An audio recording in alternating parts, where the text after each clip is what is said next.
and Councillor Sherlock is here.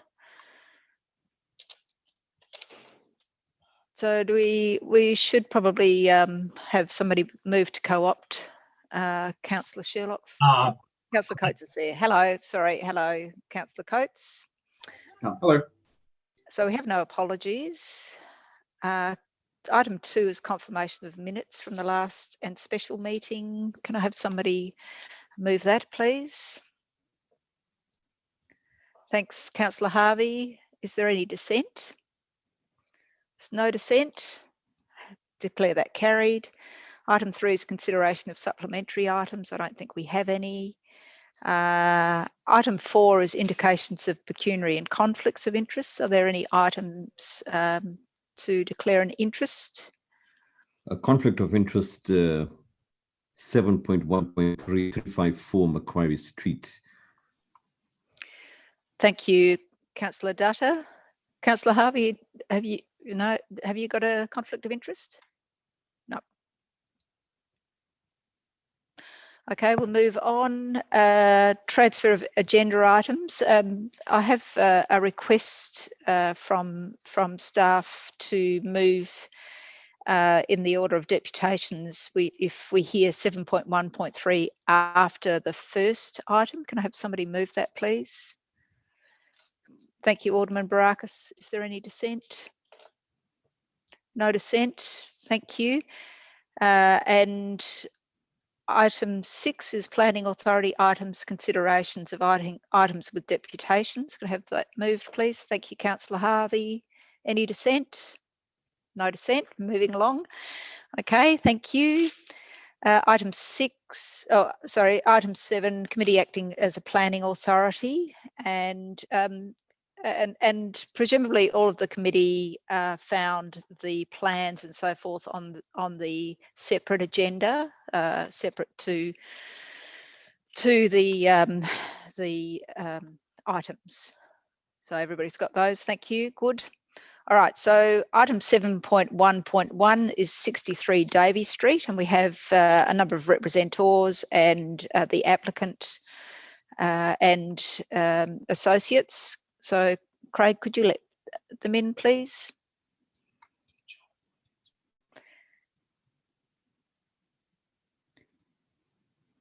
That's Mr. Vogel, Mr. Cora, Mr. Jameson, I think. Yep. And Catherine Williams. You stopped it again. Catherine, are you? Hi. So Neil, you're with Catherine. Yes. And we have John Tellyross and Irene Duckett. We're all in the same room. All right, great. Thank you. Okay. Just to try and simplify it for you. Thank you. All right. So if you want to turn off your microphone, and before we, as we did last week, I think if we have the 3D modelling from Choi to begin with, please, so that representors can see that as well, and the applicant. So we'll share a screen. Over to you, Choi. Thank you, Chair. Sharing it now. Okay, can everyone see my screen?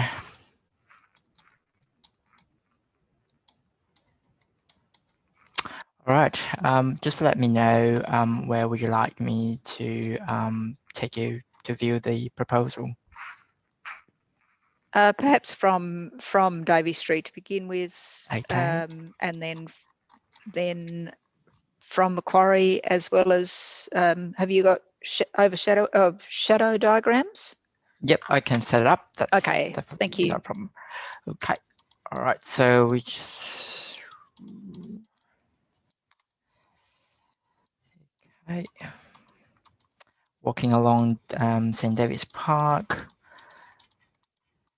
the corner of Sunny Bay Road.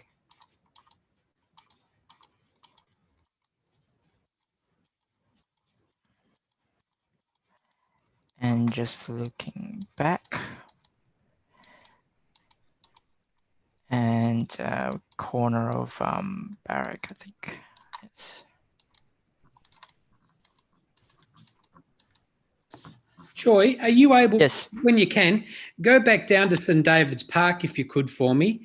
And Okay. then can you take away the building? Oh yeah, sure, absolutely. Sorry, I should have said that earlier. Yep. No, that's good. Okay, just standing just at the corner before the traffic lights. Yep. And turning off now. Yep, back on.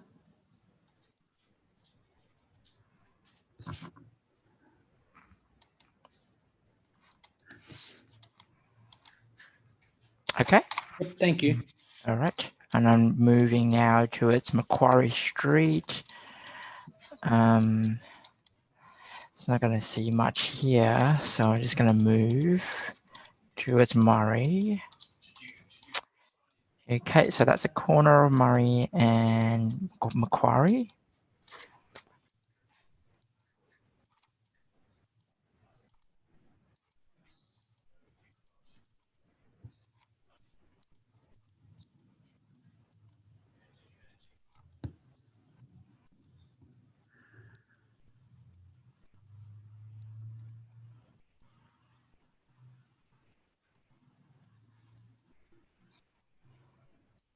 Okay. All right, I'll do the shadow diagram right now. Just bear with me. Okay.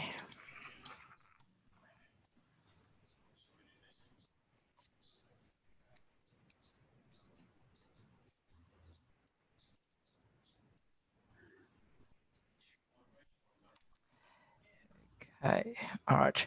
So existing building shadows are in blue or purple, and the proposed building in red. So we'll go to winter. I'll start at 9 o'clock. And then 10, 11, noon, 1 o'clock in the afternoon, 2, 3, and 4. Okay, I'll go to spring and September. 9 o'clock in the morning, 10, 11, noon, 1 o'clock, 2, 3, and 4, and 5. Okay. All right, thank you. Is there anything else that the committee wants to see, or are you ready to go? All right. Okay, thanks, Joy. Thank you, Chair. I'll start with you, Mr. Vogel. So if you'd like to address the committee with your concerns in 5 minutes, thank you. Can you hear me? Can you hear me? Yes, we can hear you.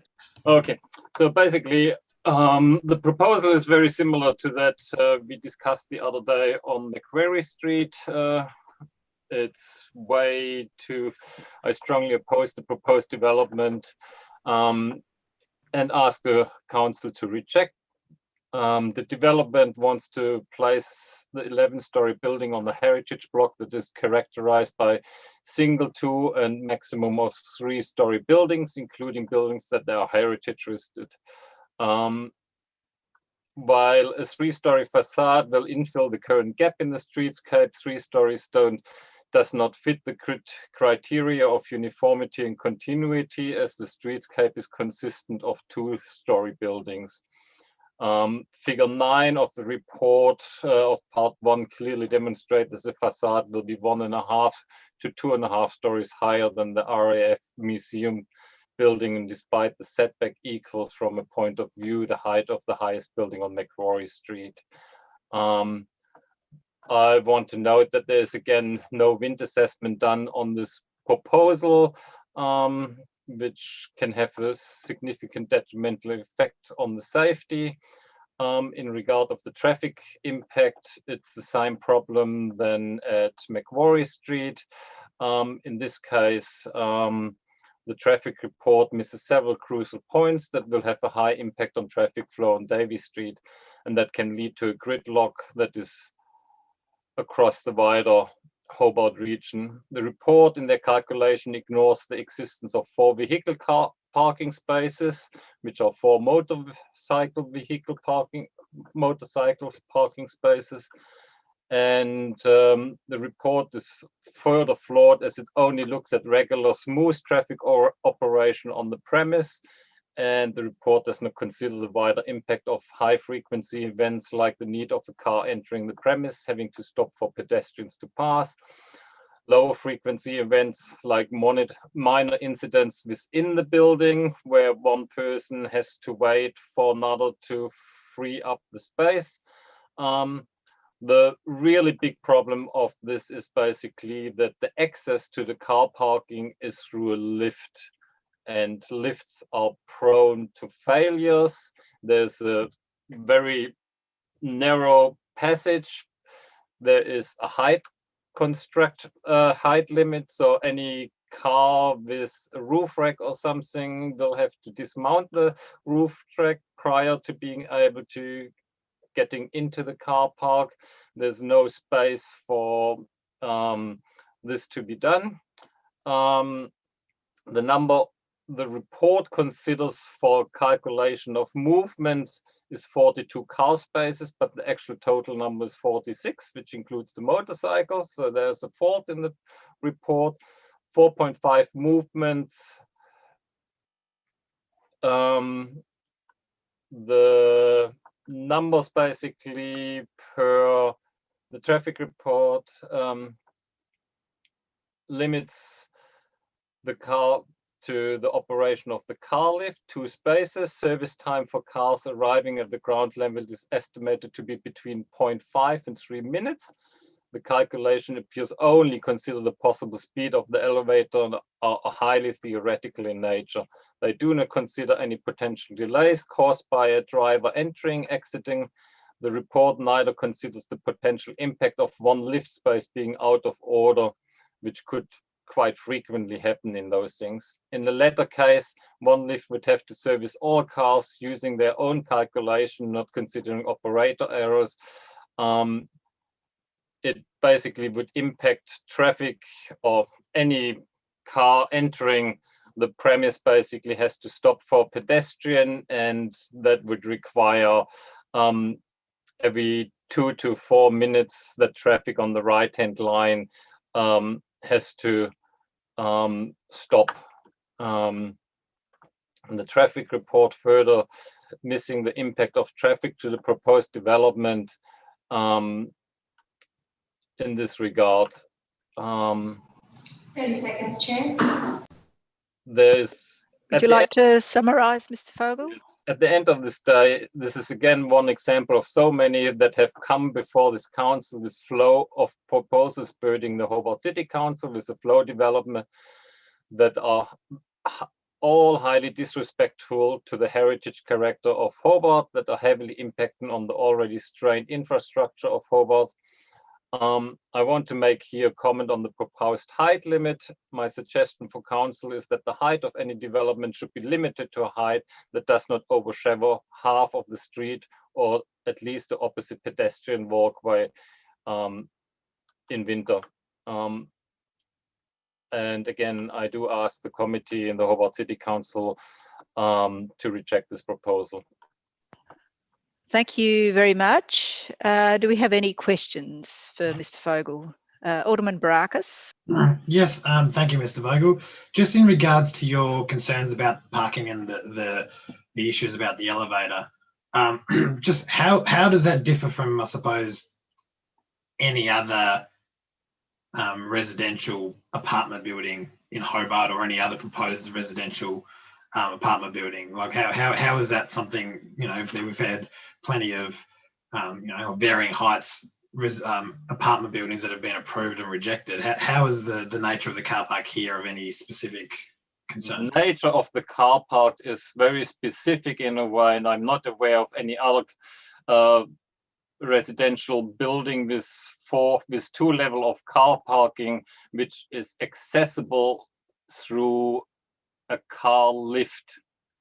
I have looked myself into car lifts in the past. They're usually for small residential premises where you have plenty of time to move a car in and out, where there couldn't be a long quecquay, a line up.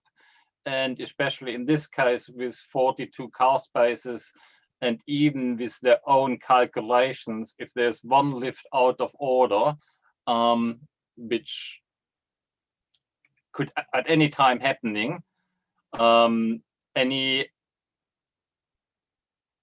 operator error, people driving in, people not going into the right lift, people having to wait for it. The way the traffic is flowing in there isn't really designed to actually go in and out. I'm not sure what the mechanisms are which would indicate people which lift is available, which lift is not available. Okay, I think you've made your point. Is there any other questions, Alderman Barakas? No, thank you, Chair. Okay. Anybody else? I thought, Councillor Datta. Thank you, Chair. Just one question. With regards to height, would you agree that on the opposite side, you have few very tall buildings? On the opposite side of the street, there are some, I think, 5-story buildings or something like that, which is about half of the height of the proposed building. And on the block itself, there's none taller than three stories. Thank you. Okay, thanks, Mr. Vogel. I don't think there's any more questions, so we'll move now to Mr. Michael Jameson. Mr. Jameson, can you tell us of your points, please? Just take yourself off mute. There we go. Now, Thank you. Can you hear me all right? I'm not used to this. Yeah, thank you. Yeah, look, my concerns, my building is directly behind this these proposed development. And the focus of the design that we see before us is to accommodate the heritage streetscape of Davey Street by using the podium frontage. The trouble with that is that it pushes the development right to the back of the building and in fact abuts my heritage wall of my building on Macquarie Street. So it effectively will take away our link to the sky. The building at the back needs to go down 2 floors underground, and I have a unit on that rear heritage wall which is occupied, and that development will then be abutting the wall of that unit which is occupied by a resident full time. The engineering work's going a couple of floors underground. I expect that that's going to take some engineering skill, and I imagine there will be some disruption to our business as a consequence through noise and vibration and such like.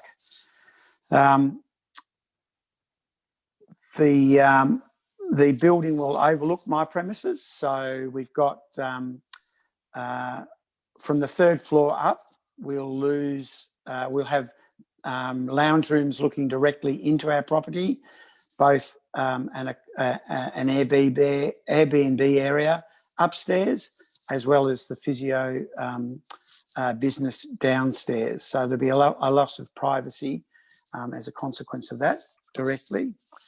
And the other issue that I'd like to raise is the specific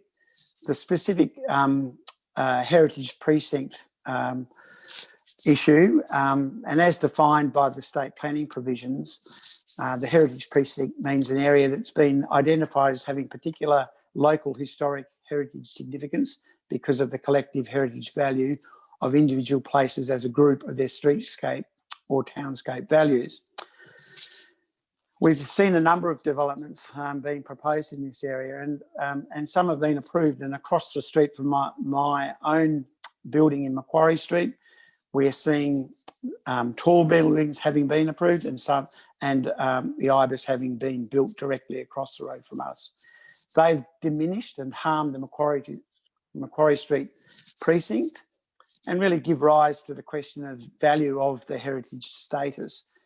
If this goes in, it's another building behind, adds another building that's in that link between St David's Park and the mountain, which has been eroded already and will be further eroded when the development, the fragrance development and the old motor site goes forward, which is going to remove our link to the mountain completely. With this development, we'll be losing a link to the water of the River Derwent.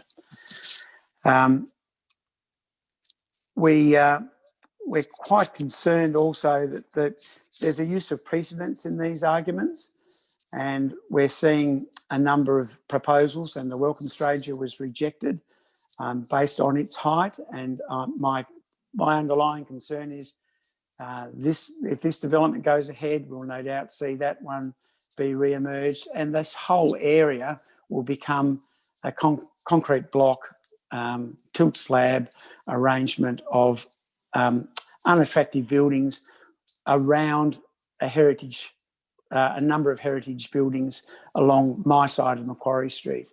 This concerns me greatly, and I really feel that we need to defend this area to protect it. So those are my major concerns, and I'm happy to take any questions from the council. Thanks, Mr. Jameson. I'll open it to the committee for questions, or Councillor Sherlock. Any questions? Councillor Coates. Thank you, Chair. Thank you, Michael, for your presentation and thoughts. Look, just one thing I want to touch on, continually raise it. Have you had much consultation with the proponents? Have they been in regular contact with you in regards to the development? No, the first I heard of this development was when I got a notice of application that was sent by the council. That was the first I'd heard of it. Yeah. Okay. Thanks. Mr. Jameson, how do you? I mean, you've talked about overlooking, but how do you expect that this might impact on your business? Is it likely to? In terms of the treatment of patients, no, because the treatment areas will not be looked into directly. It will look directly into the office area of the business. It will impact upon the Airbnb in terms of it will look directly into the bedroom number 1 of the Airbnb. And no doubt during construction phase, we'll be losing a significant amount of work as a consequence of that. And I dare say the tenant in the unit at the back will want to move out, I would have thought, if it's being built directly behind his wall. We're talking a matter of centimetres. Good. Okay, thank you very much. And there aren't any other questions from the committee, so we'll move now to Mr. Brian Cora. Mr. Cora, if you could make points that haven't been touched upon as yet, and you have 5 minutes. Thank you. Thank you, Chair. We draw your attention to the minutes of the Urban Design Advisory Panel's meeting on the 27th of August. The panel notes that the proposed development is located in a heritage precinct. It did review the proposed development back, I think, in January 2019, before a development was lodged, where height was one of the number of issues that was raised back then. They met again August this year to review the development application when it was lodged. And just to quote a couple of things from their minutes, they say, the principal concern of the panel remains the overall height of the proposal within the context of the values of the heritage precinct within which the proposal is located. They also say the height of the tower elements will cause the proposal to be prominent in the townscape and the streetscape, adversely impacting the qualities of the heritage precinct, especially the Davy Street streetscape and St David's Park. These concerns, in the opinion of the panel, can only be mitigated with a further very significant reduction in height. It's worth repeating that, a further very significant reduction in height. Now, both the panel and the city's planning staff note that this development does not meet a number of acceptable solutions or performance criteria. The 366 submissions against give good solid reasons that align with the views of the advisory panel and the city's planning staff. This is not an appropriate development for the site.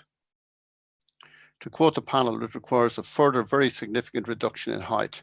And you've got to ask the question, why didn't the developer listen to the panel at that pre-DA early meeting? This high-rise tower development would severely damage the heritage, the streetscape and views of the mountain. 366 concerned citizens urge you to refuse. So please say no to this totally inappropriate high-rise tower development. Thank you. Thank you, Mr. Cora. Any other questions or any questions of Mr. Cora? Mr. Cora, I know from various representations there was concern about the streetscape, and I think you might have raised that as well.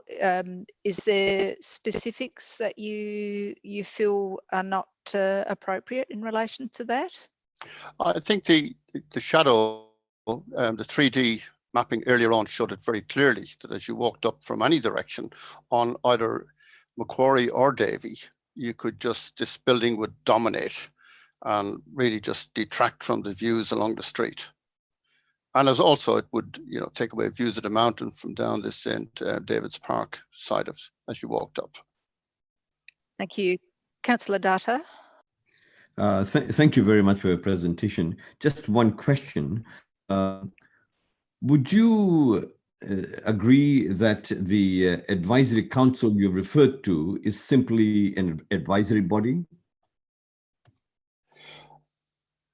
It is an advisory body. It contains experts, all of whom have been appointed by the council, yourselves.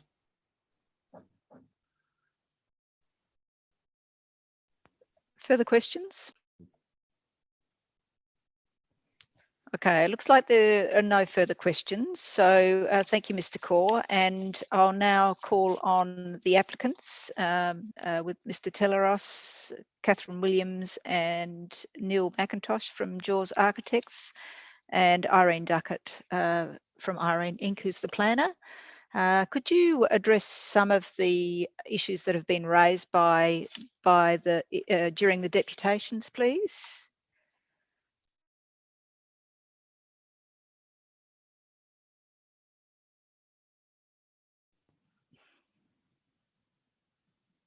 Do you want to take your, yep, right, we're right now.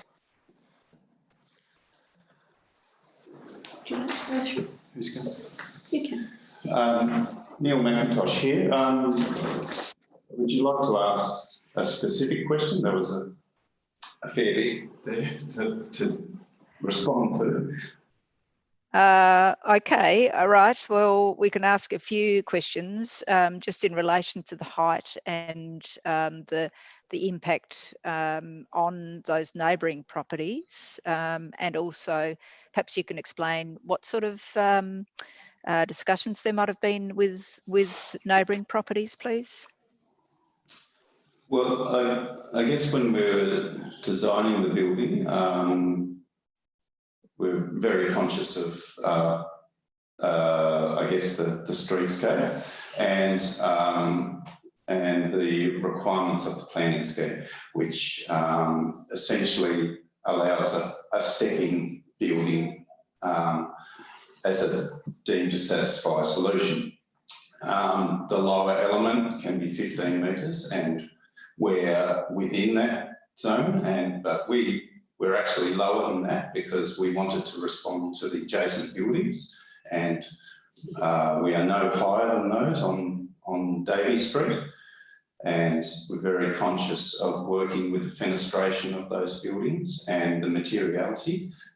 Yes, there's some more work to do in the detailing, but essentially we're looking at a stone element on the podium, which will respond to those adjacent buildings. And the feeling is that this is the most important component of the design from a streetscape perspective, because that is what the pedestrian sees. yes, there are some elements at the rear of the building which are higher, but it is not your primary viewpoint from the street. Then we get into the realm of townscape.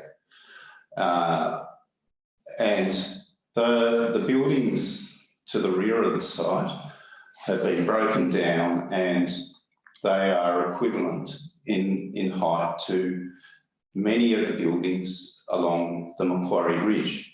So they settle into that higher platform of buildings that are along that ridge. And that's the approach we've taken in trying to fit this building into its context. Sure. Okay. And perhaps if you respond to some of the issues around heritage that have been raised as well, please.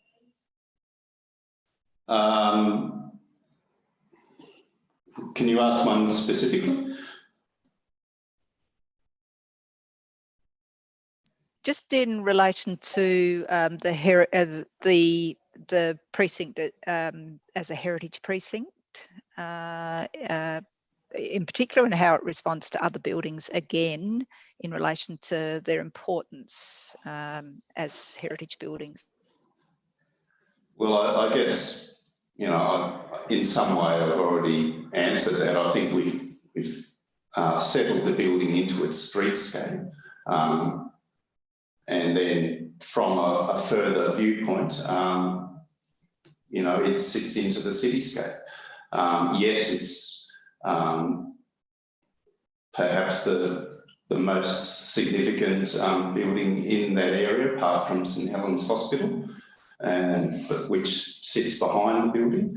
There is this existing pattern which St Helens has started of higher elements within the centre of the block. And there are lower buildings on both Macquarie and Davey Street.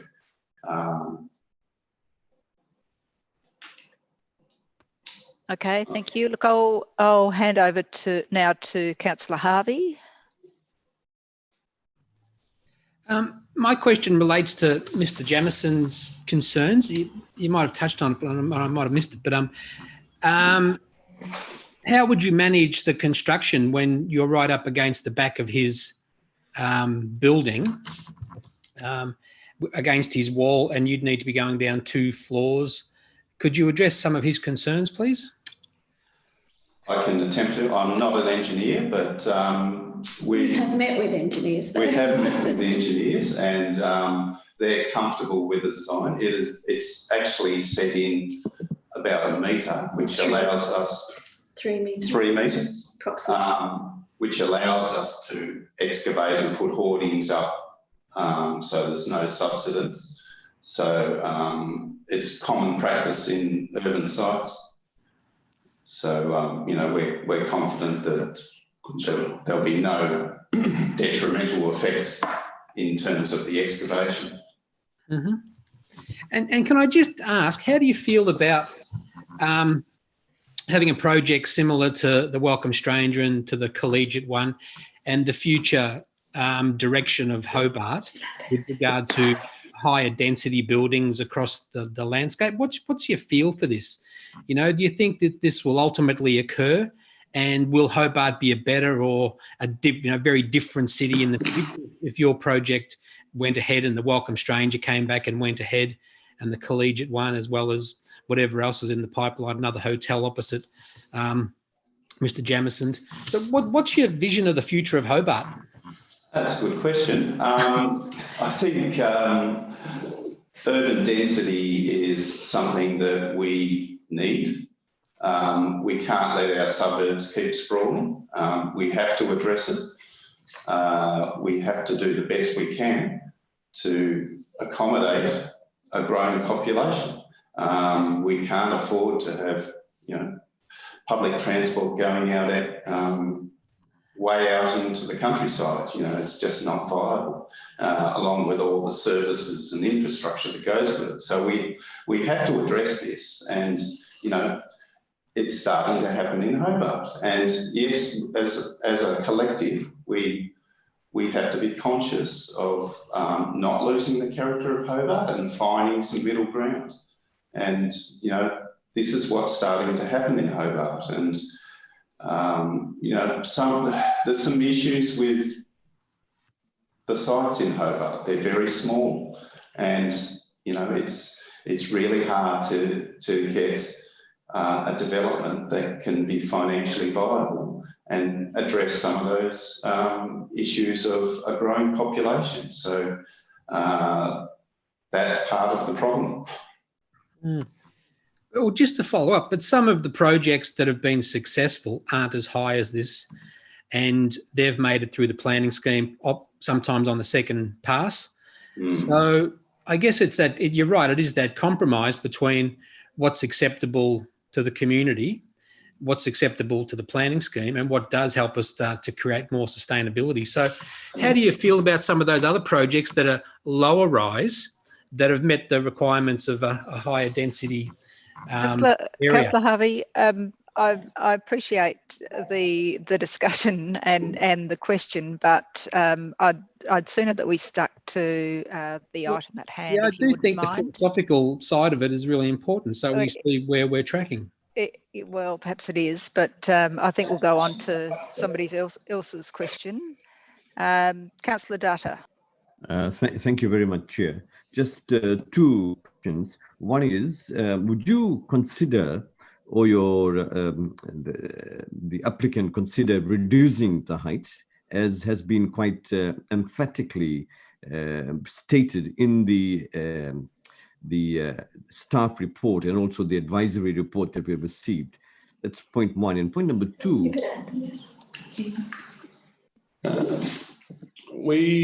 I'll try and answer this. There's a fine line, unfortunately, with any development. At what point does it become viable and not viable? Yeah. Is there room for improvement? I think maybe, yes. But I can't give you a straight answer to say, do we deduct a certain level and then say the project's viable? Given the initial investment and the groundworks involved, it becomes a very expensive build. So there is a balancing act. But the short answer is, I suppose, yes, we would be, of course. We thought we presented a compromise by building within the amenity envelope, following the council's the planning scheme. Yes, we exceed the appropriate, the acceptable solution, which is 30 metres for a central business zone, by approximately 3 metres. I understand the highest point of the building is 35 metres, which is the lift overrun, but the majority height of the building is in essence 10% higher than the acceptable solution, which is prescribed within the amenity envelope for a central business zone. Yes, we do agree that there is probably a conflict between a heritage precinct and a zoning of central business, but the planning scheme doesn't address that.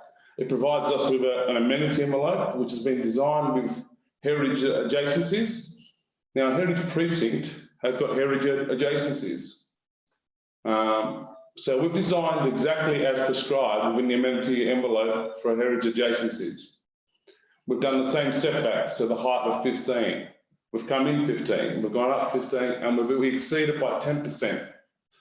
Now, people have questioned me that this is another Welcome Stranger proposal. I don't accept that. The Welcome Stranger proposal was not within the amenity envelope. It exceeded it. It was at 45 metres. It's on the corner, which is more dominant. So I think my answer to your question is, can we look at height again? I would say yes, but I've conditioned it upon it's all got to do, unfortunately, whether we like it or not, a developer needs to make a margin. It'd be nice if we all had a blank check from the government and just go build apartments in the nice heritage precincts, but there is a margin, and I'm not going to hide behind that. No one does an investment for charitable purposes, but we would look at it for sure. That's my short answer. Thank you. Councillor Datta, any further questions? Yeah, I'll leave it for others. Thank you. Alderman Barakas. Thank you, Chair. And my question's either to Mr. Teleros or to Ms. Duckett. Just in regards to the, there's been a few suggestions that the by some of the deputations that this application is not in keeping or not appropriate with the area. And there were some suggestions that you've done your best to try and make it comfortable within the area. Can you just outline how you've done that and why you think it is appropriate for the area? Yeah, the application's been, particularly this latest iteration of it, it's been very carefully developed. The last lot of changes to it have been as a result of the modelling that we have in Choice digital models, so that we could actually move around the streets and move around the city and see how the building sits within the topography, within the landscape. I believe that through each of those viewpoints where we travel through, the building sits relative to other buildings around it. So it doesn't stick out as an isolated building. It sits comfortably relative to its topography, but in relation to the backdrop of buildings that exist, we can't pretend that those buildings aren't there. They're there, they form part of the character of Hobart. And this sits comfortably within the established buildings, and both the taller buildings along Macquarie Street Ridge, along Davies Street, as well as the heritage buildings. So it pays homage to both of those. Yeah, that's all for me. Thank you. Councillor Coates. Thank you, Chair. Look through you, Chair, to the applicant. Just one thing I wanted to follow up on. I had been contacted by the owner of the hearing clinic next door, who advised me at least that they'd been attempting to reach out. They weren't necessarily against it, but they had some concerns in regards to looking at ways they could mitigate some noise. Have you been contacted by any of the surrounding businesses? And I know, of course, the physiotherapy across the back, it sounds like he at least hasn't received much contact. So is the question of, no, I've not had anyone come out. No, received any messages or emails or phone calls. I'm more than happy to sit down and discuss, construction plans or noise mitigation, or if any of their concerns in that regards. Yeah, and that was my follow-up, I guess. Obviously, this will go towards full council next week. But if this were to go through, obviously there seems to be local businesses that are, there's obviously the hospital, the physio, a hearing clinic next door. You would be happy to work with them, obviously, sure, to mitigate any impact. Yeah, we totally understand. As I said, I've probably sent everyone an email explaining to us that we're a family that works in small businesses, and we understand when you've got construction next door, the implications and the disturbance that can occur. So by all means, we'll try to mitigate and prevent as much as possible. Cool. Okay. Thank you. And perhaps I've also spoken to the Air Force, who I think owns that building, the Air Force Club. Right. So they're very interested in hearing, having some sort of dialogue as a neighbour with tenancies who also obviously have businesses to run as well. Councillor Harvey, did you have any other questions? Nope. Okay. If there are no further questions, is there anything else that you wanted to add that we've missed here, Neil? No, I think it's all been covered. All right. Thank you very much. Okay. So I'll open the item for discussion. If you have any questions of Mr. Noy, please, committee and Councillor Sherlock, fire away. And Ms. Waite is here as well in relation.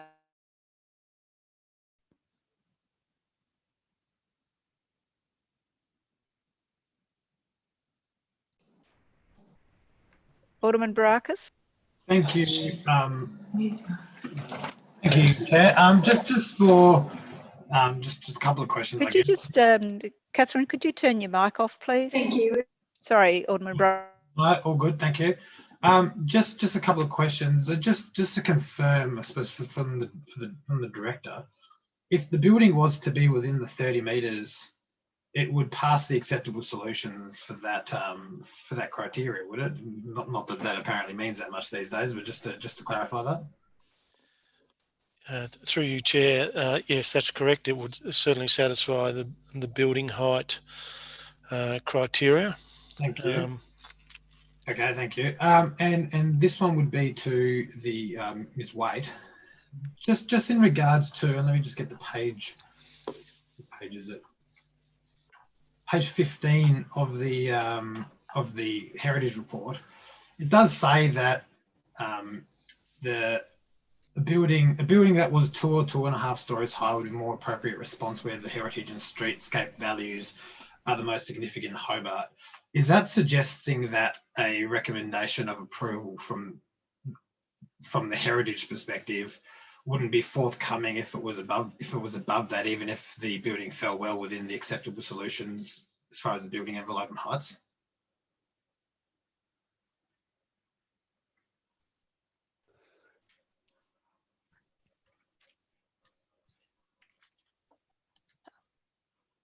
Thank you for your question. Sorry, can you hear me? Okay. Yes. Yep. Thank you. Through you, Chair. So the assessment is really that's been done is purely in terms of the Historic Heritage Code rather than other provisions in the scheme, notwithstanding that the height provisions within the zone standards.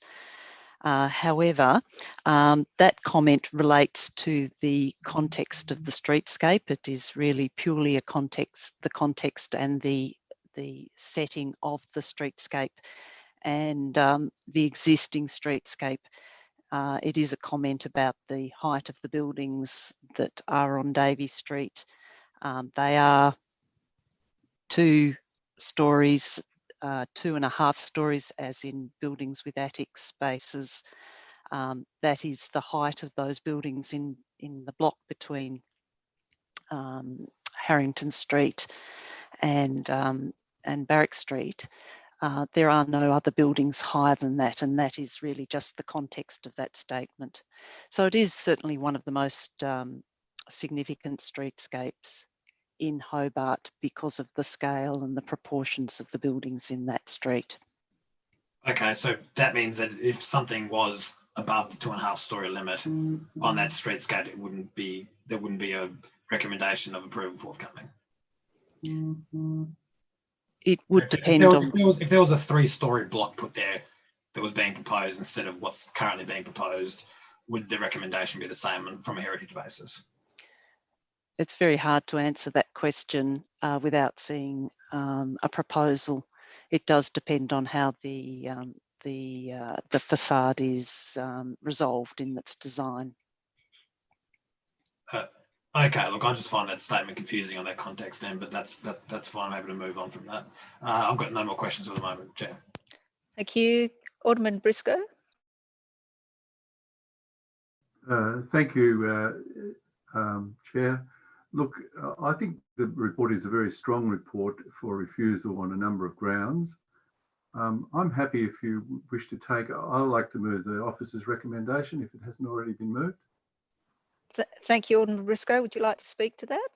No, I think the report speaks itself. So no, I don't wish to add any more comments at the moment. Thank you. Further discussion. Alderman Barakas. Thank you. I do have another question, actually. Apologies. Just to whoever's best placed to answer, what is the total height in meters? I think there's always a confusion about stories and how many meters is a story, but just to make it objective, the height of the Telstra building and the Mantra building. Do we have that handy? Yes, just bear with me, Chair. I'll see if we've got that information.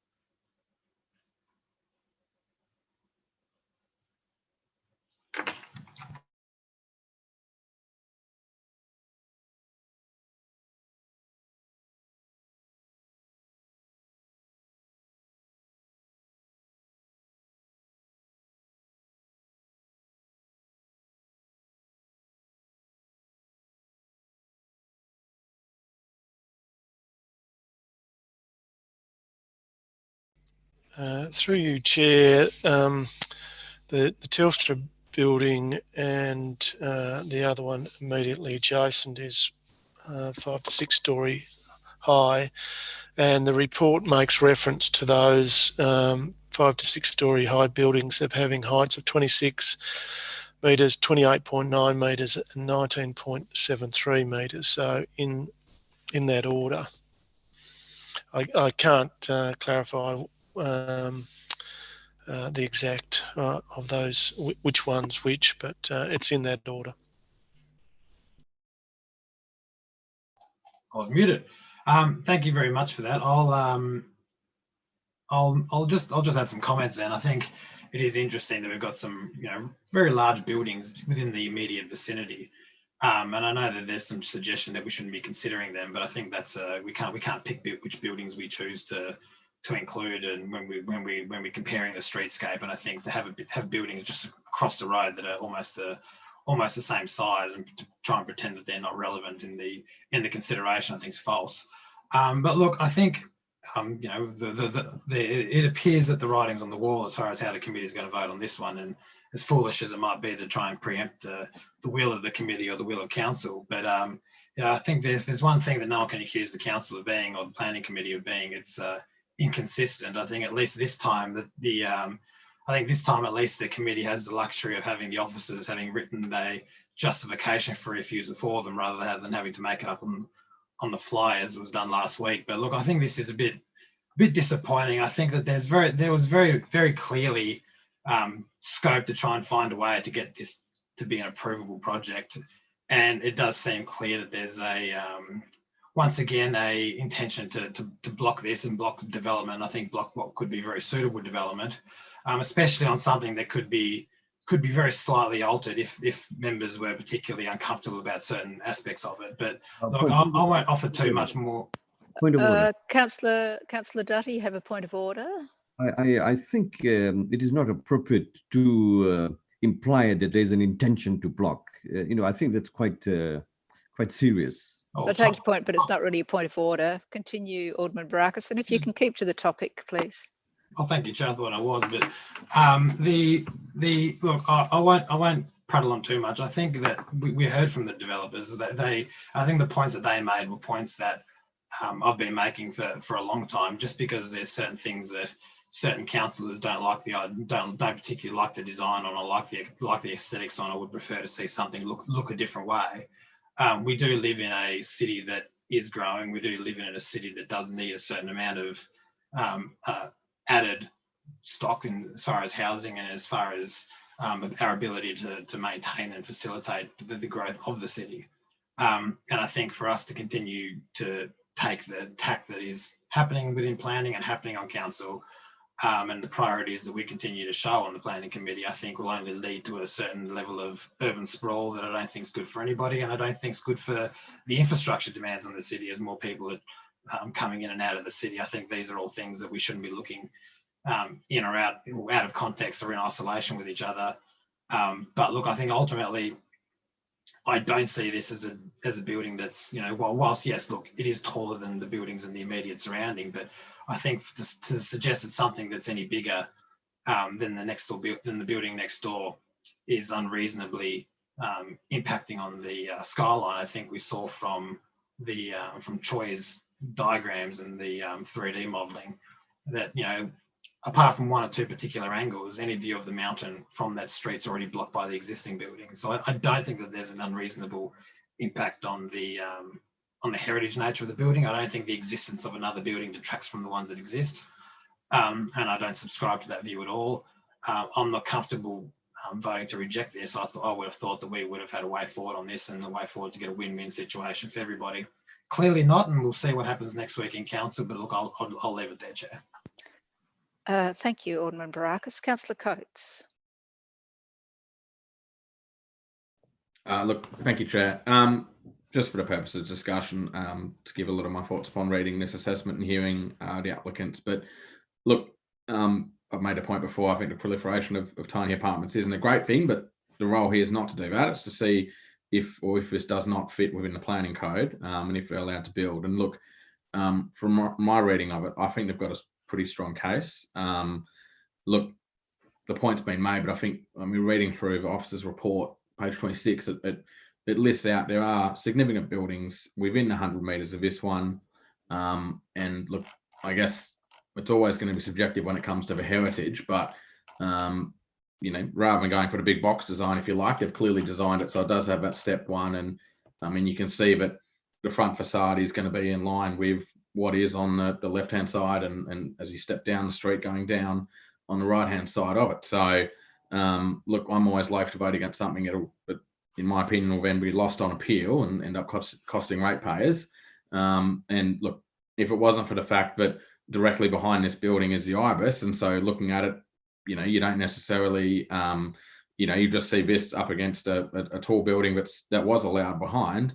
I think natural justice dictates that that this one will also be allowed through, albeit it is bigger than some of the buildings in its immediate vicinity. But we're not dealing with immediate vicinity. We're dealing within that nice little regalia circuit of drawn 100 metres. And I mean, people can point out there's clearly buildings of this size and scale.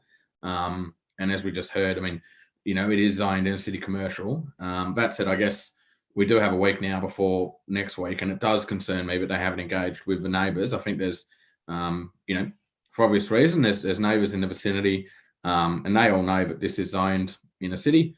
It's a commercial zone. At some stage, there will be a big building built on it. It may not be this one if it doesn't get through, but there will be a big building, and I'd like to think that the applicants would be reaching out to, if you like, the local neighbours. And you know, inevitably, there's always going to be some loss of amenity or you know, construction nuisance, I guess, for want of a better word.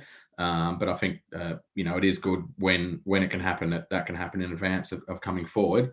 That said, upon my reading of it, I think that obviously the heritage grounds are very subjective, but I think they have made a case here, and they would have a case that very likely would get through on appeal. So in this case, I find myself not voting with the officer's recommendations, but happy to hear further argument. And obviously, I look forward to hearing of consultation in advance of next week. Thank you. Sorry, Councillor Coates, you said that you're not going to support the officer's recommendation because of heritage grounds. Is that right? Sorry, upon my reading of the report, I think there are valid arguments that they would be able to get this through, and so I'm very loath to vote the proposed application down, if you like. And so no, I will not be voting with the officer's recommendation. I see. Thanks. I just wasn't quite clear. Okay, thank you. Councillor Datta. Thank you very much, Chair. Now, reading the report, I think it's very, very strong recommendation for refusal on the grounds of planning grounds here on streetscape, townscape, the height, and also setback. Now, this is very convincing for me, and I am quite prepared to support the staff recommendation. Thank you. Thank you. Councillor Harvey. Thanks, Chair. I'll also be supporting the officer's recommendation for refusal. But I do find it quite extraordinary that we have people on the committee who pay very little regard to the planning scheme and to the officer's recommendations. Point of order, Chair. That's completely inappropriate, especially given last week's. Alderman Barakas, what's your point of order? Well, it's commenting on those that disagreed with the officer's recommendation, calling it appalling. I think that's highly inappropriate. Yeah, but I don't think it's a point of order, but carry on, Councillor Harvey. But I do find it rather amusing that time and again it's the same situation, that we usually support the officer's recommendation. Sometimes we choose not to, but there's usually strong grounds when we don't do that.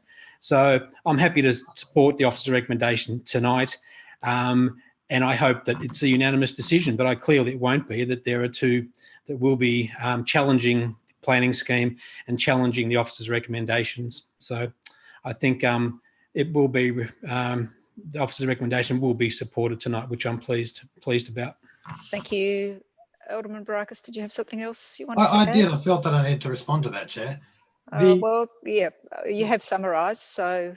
This isn't council. We are allowed to speak more than once, Chair. Go ahead, Alderman Barakas, but can you just, I mean, if you've got anything to add to the decision, then fine, but otherwise. Thank you. Look, as Councillor Harvey said, there are people that have indicated they'll be voting against the officer's recommendations. I suppose the difference between this and last week is that those that did indicate they were going to be voting against the officer's recommendations at least gave reasons specific to what those parts of data differing from the officer's recommendations were. We didn't say, look, we just disagree as a blanket statement, throw everything at the wall, see what sticks. We actually said, I at least said, I disagree with the interpretation of how this is going to impact on the heritage, and I disagree on the interpretation of how this will impact on the streetscape. Last week it was all about height, and then we gave 15 other reasons as to why we weren't going to support it without actually referencing during the debate any of those items. Thanks, Alderman Barakas. I appreciate what you're saying about tonight's development application that we're considering. So thank you for that. If there are no further comments, I'll just do some summing up. There were a significant number of representations in relation to this application. There were some for the application, but the majority were against, and it was similar things that were brought up in relation to streetscape, townscape, heritage, but also that connection that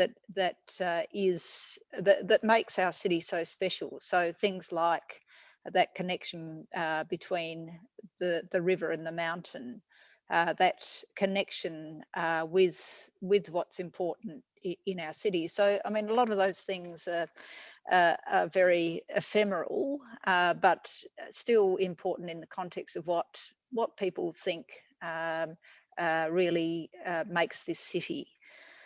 So that's partly reflected in the planning scheme. But then we have near neighbours, and I particularly respond to what Mr. Jameson is saying. Mr. Jameson is finding himself surrounded by buildings which are having an impact on his business. He's a small business owner as well. As well as the impacts from this new, possibly new near neighbour. Now, I also spoke to the hearing place, and I spoke to the owner of that building, the Air Force, and it was quite evident that there hadn't been that discussion with neighbours. There hadn't been, in this circumstance, with this application, an early response to input from the Urban Design Advisory Panel, the panel of experts who help us and help applicants with their applications. We're not seeing that nearly enough, and I think it's telling in this one as well. So we have clear reasons for refusal. It's not going to be a unanimous decision, and I accept people's right to vote differently in this. That's entirely their right. But this will go to full council based on this recommendation from tonight. So I'll put the motion moved by Alderman Briscoe, and we'll go around the room. If we can start with you, Alderman Briscoe, how do you vote? Thank you, Chair. I support the recommendation for refusal. Thank you. Alderman Barakas? Against, Chair. Councillor Harvey? Support. Councillor Coates? Against, Chair. Councillor Datta? Support the recommendation. And I vote for the recommendation for refusal as well. So, Sarah, what have we got there, since I was completely out of order with councillors and elected members? You've got 4 in favour and 2 against.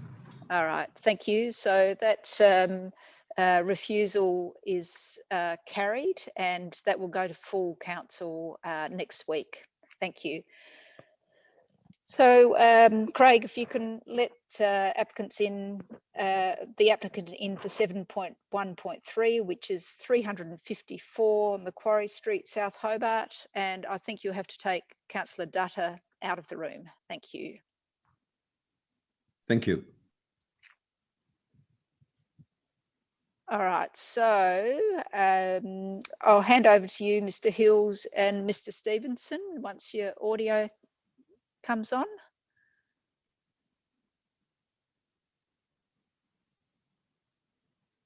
Just still connecting.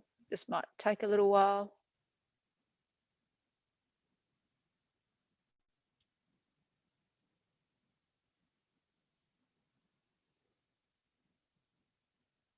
No, it's not coming through.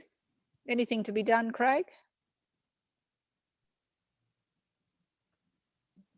I think, Graham, you might be on now. Do you just want to speak? No, we can't hear you. No, they haven't selected it. I'll put into it. Here he comes.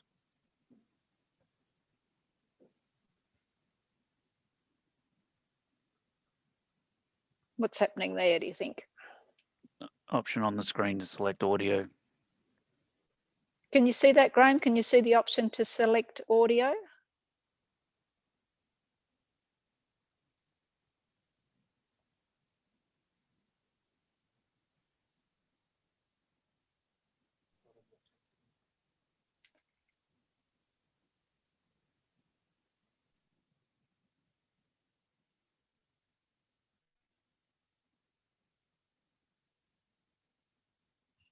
What can we do, Craig? Nothing, it's on his side. Well, here we go. No, we haven't quite got there. Okay. We were putting this forward, but we may need to go to the next item, unfortunately. So, so if we go to 518 Hewan Road, South Hobart, security fence and gates, and ask Mr. McGowan and John Fisher. Oh, John Fisher's there. We've got Mr. McGowan there. Best made plans. Thanks, Mr. McGowan. Now, hello, sorry, we've just had to bring you in because we're having problems with audio before. So if you'd like to take yourself off mute and hello, and you have 5 minutes to address the committee, and we'll have the applicant address some of your concerns. Thank you. All right, well, you can hear me obviously. Yep, thank you. I just need to get my notes up because the picture has just covered them. So I will just, if you don't mind. Look, thank you first for this opportunity. I want to start by saying that I've actually had nothing but good experiences with the people who work in the depot next door, that they've always been polite and friendly, and even taken it upon themselves from time to time to check in on us to see how we were doing. Recently, we had some people from the depot knock on our doors to tell us about the fire burn-offs, the prescribed burn-offs that they were doing. I know that might be part of their regular community engagement, but it was appreciated. There's also one particular person there who stops in after the alarms go off, which is a regular thing at night and during the weekends, just to let us know that it's birds in the shed and to put our minds at rest. Again, I appreciate it. I actually do enjoy having them as my neighbours. That's also one of the reasons why I was reluctant to raise my concerns, to be seen as a bad neighbour myself. When I received the letter from the council about the fence and the security gate, I thought for sure that there would be some more engagement because I am the closest neighbour and I do share the driveway with them. It's the only access to my property.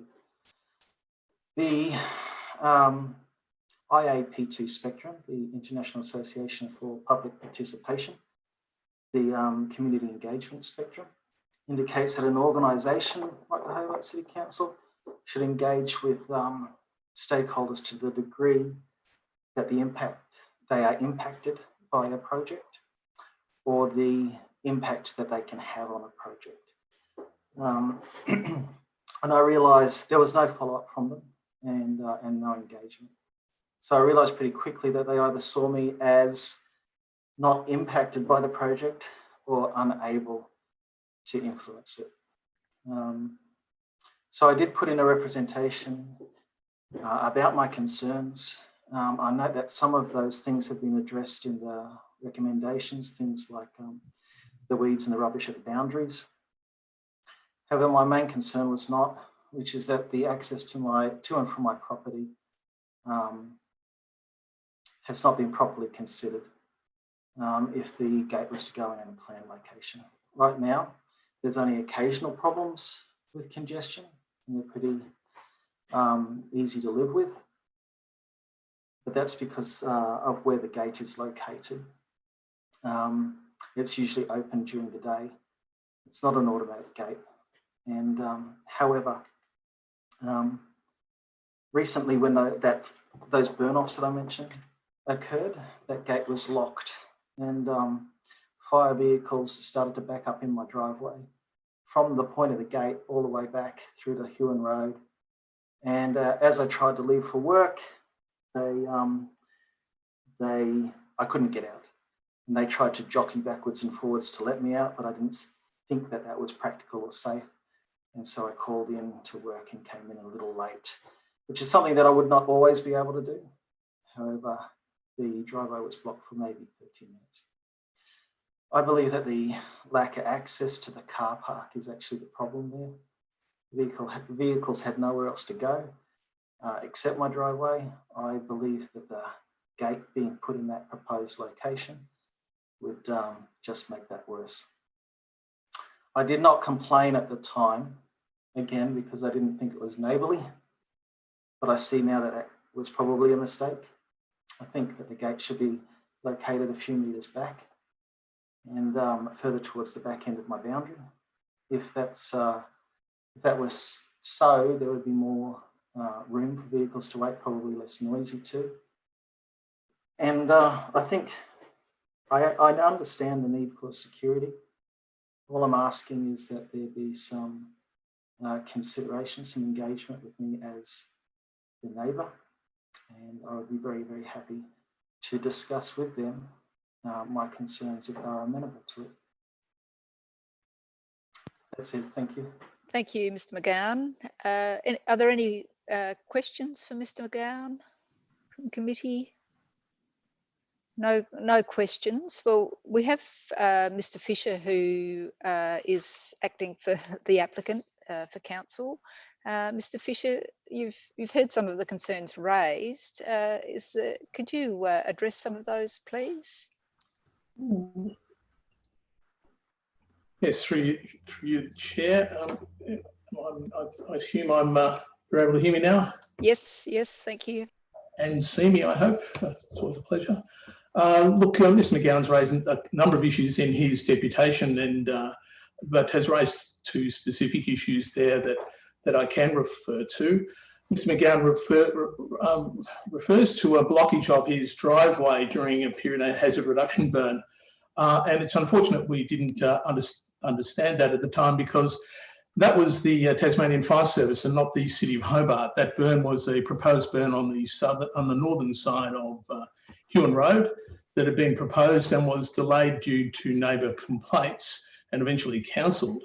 But the fire vehicles Mr. McGowan refers to were the Tas Fire Service. The City of Hobart was not involved in that burn, and they were using the driveway into the depot, I assume, to get a number of vehicles off the Huon Road. That wouldn't have been a case if the city had been involved, because we obviously would have our staging areas were within the property or would have been outside that. We wouldn't have had the opportunity or the need to block the road, the right of way, sorry, to Mr. McGowan's property. Mr. McGowan refers to the location of the gate. The gate at the moment is proposed to be in the same location as the current gate, which is 27 metres from the property boundary on Huon Road. It also extends into the property a further 11 metres from the right-of-way that accesses Mr. McGowan's property. That was deliberately placed there to allow for the point that Mr. McGowan refers to in terms of vehicles backing up, and therefore there's ample space there, 11 metres in total length, for vehicles to line up while the gate is, at this point in time, manually opened. The proposal for an electric gate would see that queuing up at that site for while the gate is manually opened or manually closed, and vehicles to be running their engines while they do that. That will be removed, and the residence time in that location will be seriously shortened, and there will be no need for someone to get out of the vehicle, unlock the gate and open it, and then obviously get back into the vehicle again and drive into the facility. I think Mr. McGowan made the point, and it is worthwhile noting that the City of Hobart will continue to maintain the operations of the depot in accordance with our planning permit, but we open the gate in the morning and it's closed again at night. It's not continually open and closed during the day. As people may have thought that would be the case. There's no need for that. Operations continue throughout the day. So really, we open the gate at commencement of operations and cease that at the end of the day. One clarity about the location of the fence is worth noting is that the fence has been located to ensure that we do not remove any vegetation in the construction of the fence, the security fence. That's a requirement of our original planning permit for the depot modernisation, and obviously a requirement of that zoning in that area that we minimise the impact upon the removal of vegetation. So the fence has been deliberately sited outside. It doesn't join with Mr. McGowan's property in any way. We deliberately ensured that we joined the fence to the property boundary at a point above or outside the right of way, and the fence line then extends south to the existing point of the gate, so that there is no visual amenity when Mr. McGowan leaves or enters his property along the right of way. He won't see that fence unless he looks up the driveway towards the depot entrance, and that's deliberately taken that way so that we don't have a chain mesh fence right outside Mr. McGowan's driveway. But I'm happy to take any questions if that's required. Thanks, Mr. Fisher. So that's clarified a couple of things. I have a question just in relation to, I think Mr. McGowan might have raised in his representation just any sort of noise coming from the electronic gate. Is that likely to be loud or right next to his house? Look, I don't believe so. Chair, the gate is an electric gate on rubber rollers, the same as the Cleary's Gates facility is. The electric motor for the gate will move the gate to the west, away from Mr. McGowan's house, and the electric motor that operates that gate will be 28 metres, I think, from the roof line of Mr. McGowan's property. Thank you. And presumably between now and when this goes to council next week, if there's any particular concerns Mr. McGowan might have, you might be able to address them, Mr. Fisher? Absolutely. I mean, we've been up there a couple of times, but obviously I shall make contact with Mr. McGowan before the council meeting on Monday, and we can go through those discussions and explain the modifications we've done to the fence line to ensure that we maintain environmental values, and also to avoid the visual impact upon his property and the location gate in relation to the right of way that allows him to access his property. Thank you. Okay. Alderman Barakas, do you have a question? I do, Chair. I think you've largely already asked a lot of the questions that I had, but I suppose, Mr. Fisher, just to maybe reiterate possibly, the suggestion by Mr. McGowan about moving the gate back, just as far as us finding a win-win or a compromise, would that do anything to ease the situation, or given that it's going to be open most of the day, is that not something that you'd see as necessary or even helpful? Look, I'm happy to discuss that, but I'm not entirely sure, given that we've moved 11 metres beyond the right-of-way and we've moved beyond the gate that accesses Mr. McGowan's property to a point that's behind the shed and behind the carport of Mr. McGowan's property, we felt that removed the visual sort of intrusion that a gate of that, a gate and a fence of that size would be. But happy to discuss that with Mr. McGowan, perhaps explain why we've moved that back towards the depot itself to provide facilities, but also to to make sure that he doesn't, we minimise that it's behind his fence, behind the shed as much as we can. Thank you for that. I think as chair, as you mentioned, it might be worth. I might even reach out to Mr. McGowan, but later in the week, once you've had a chance to have a chat to him, and then we can try and work out where we're going from there. But that's all from me. Thanks. Thank you. Can I have somebody move the item, please? Thank you, Alderman Barakas. Any further discussion, Councillor Datta? Sorry, I was just wanting to move that. Sorry. Too slow. Okay, all right. So is there any further discussion? If not, is there any dissent in relation to the motion? No dissent. That's carried unanimously. It's recommended for approval, subject to those conditions, to go to full council. And as I said, Mr. McGowan, if you would like to talk with Mr. Fisher offline, then please do. Thank you. Thanks, Mr. Fisher. Thank you. We'll go back now to item 7.1.3, 354 Macquarie Street. Have we had success with getting the applicant online?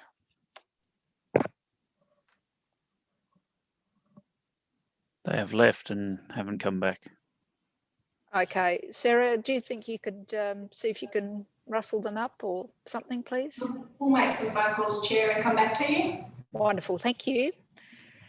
Okay, well, we'll keep going then in that case. We'll go to 7.1.7. Sorry, Nick, you'll just have to stay online for a bit longer if you can. 7.1.7 is 19 Allison Street, West Hobart. And we have representative Nada Slicer, who's connecting to her audio, and the applicants, Christy and Travis Little. Hello. Right, Nada, we'll just wait.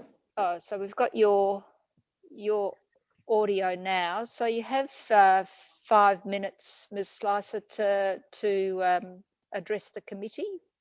So we have Councillor Harvey, Alderman Briscoe, Councillor Sherlock is here, Councillor Datta, Alderman Barakas, and Councillor Coates and myself.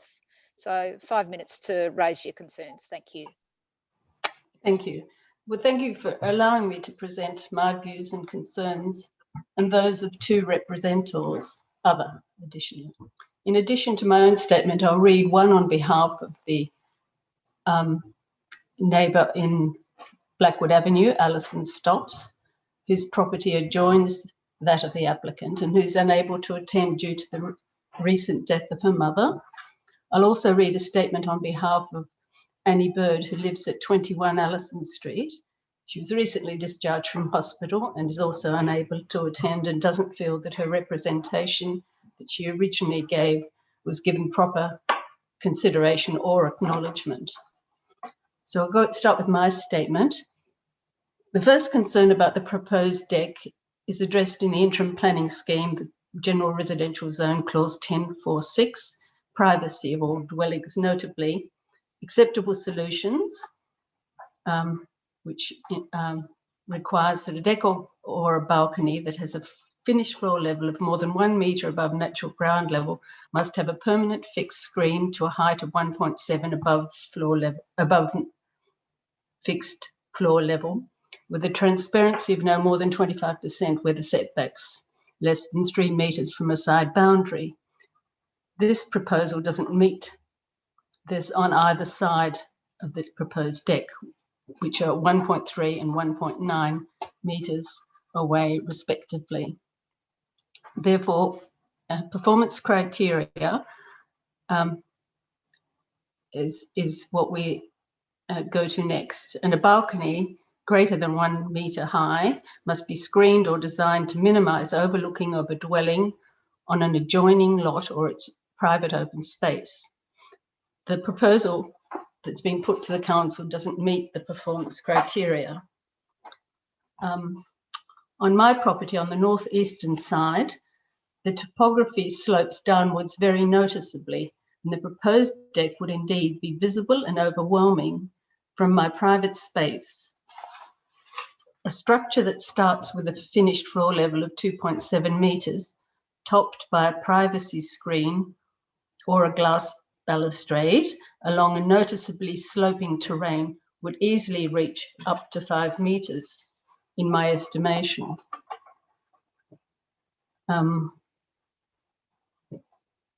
I can clearly see the current deck from my potting area in the garden, from the vegetable garden area, and from the gravelled area, which was shown in a photograph submitted to the council by the applicant herself. Re-shadow and outlook, I do not agree with comments on page 11, 6, 7, 8, that my view of the proposed deck from the side window or from the backyard is limited. And I can produce a video taken late one afternoon at the end of August showing the sunlight streaming into the centre of my house via 2 windows that are adjacent to the applicant's property. Additionally, I can currently see areas of Knocklofty and those hills. So I respectfully disagree that the proposal complies with the performance criterion. On the matter of privacy, under D1046P1, the acceptable solution was not complied with and would require a 1.7 metre fixed screen, etc. Therefore, assessment is done using performance criterion. The report states that during a site visit, a view into my supposedly small, which actually a 2 square metre window, was obscured by reflection. It was a sunny day from the look of the photo. It goes on to say that looking into a window is not typical behaviour of any reasonable person using a deck.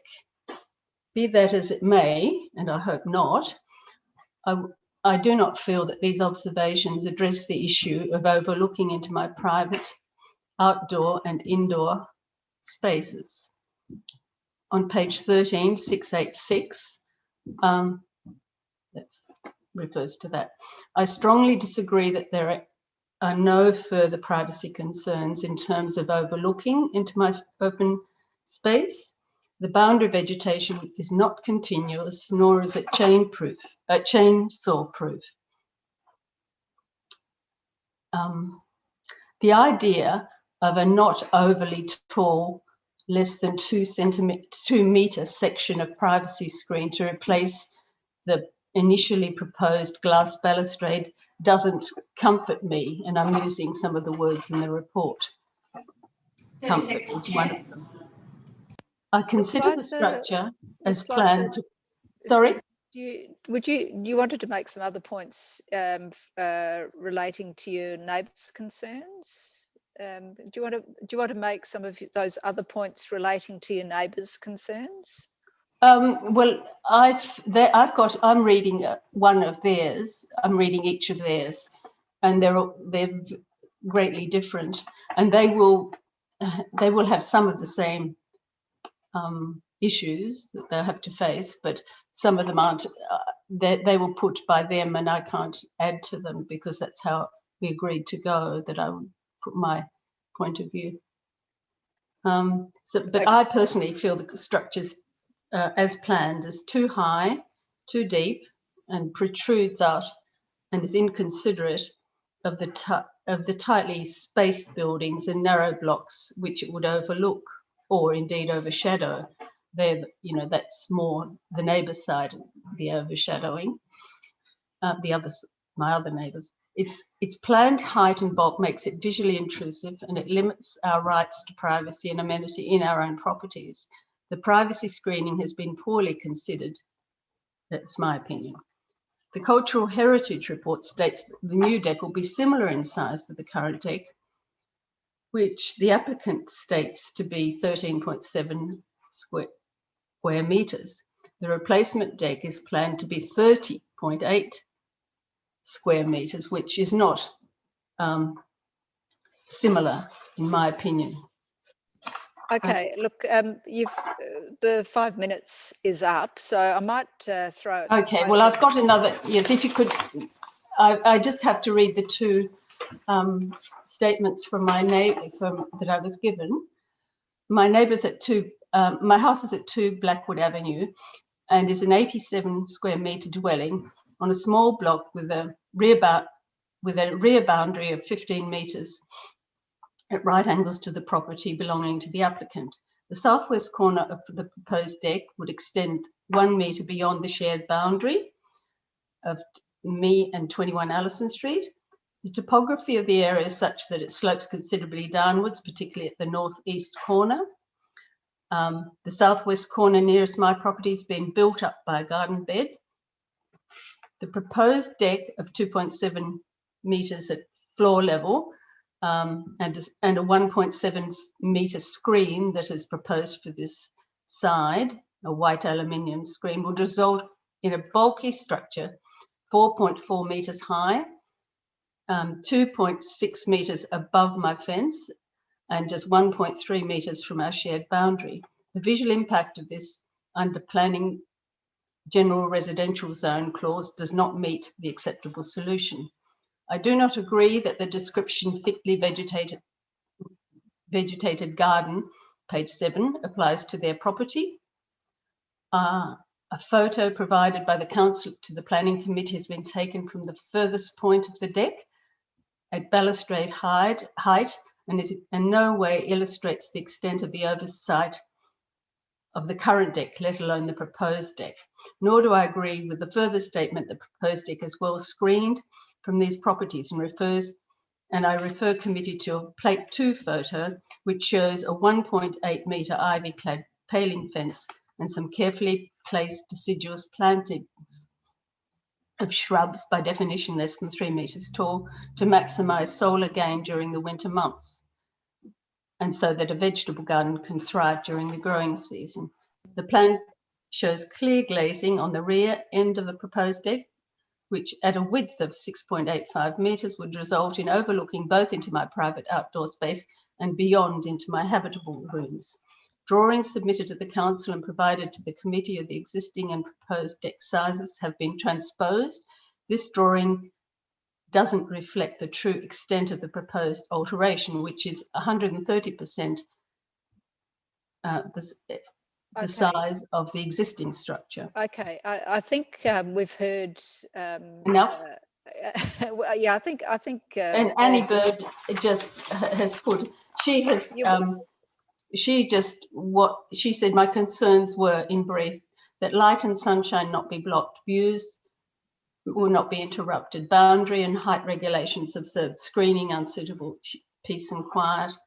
And the proposed structure will be clearly visible from my kitchen, living area, bathroom, small deck and treasured bountiful garden, causing loss of amenity and lack of sunshine.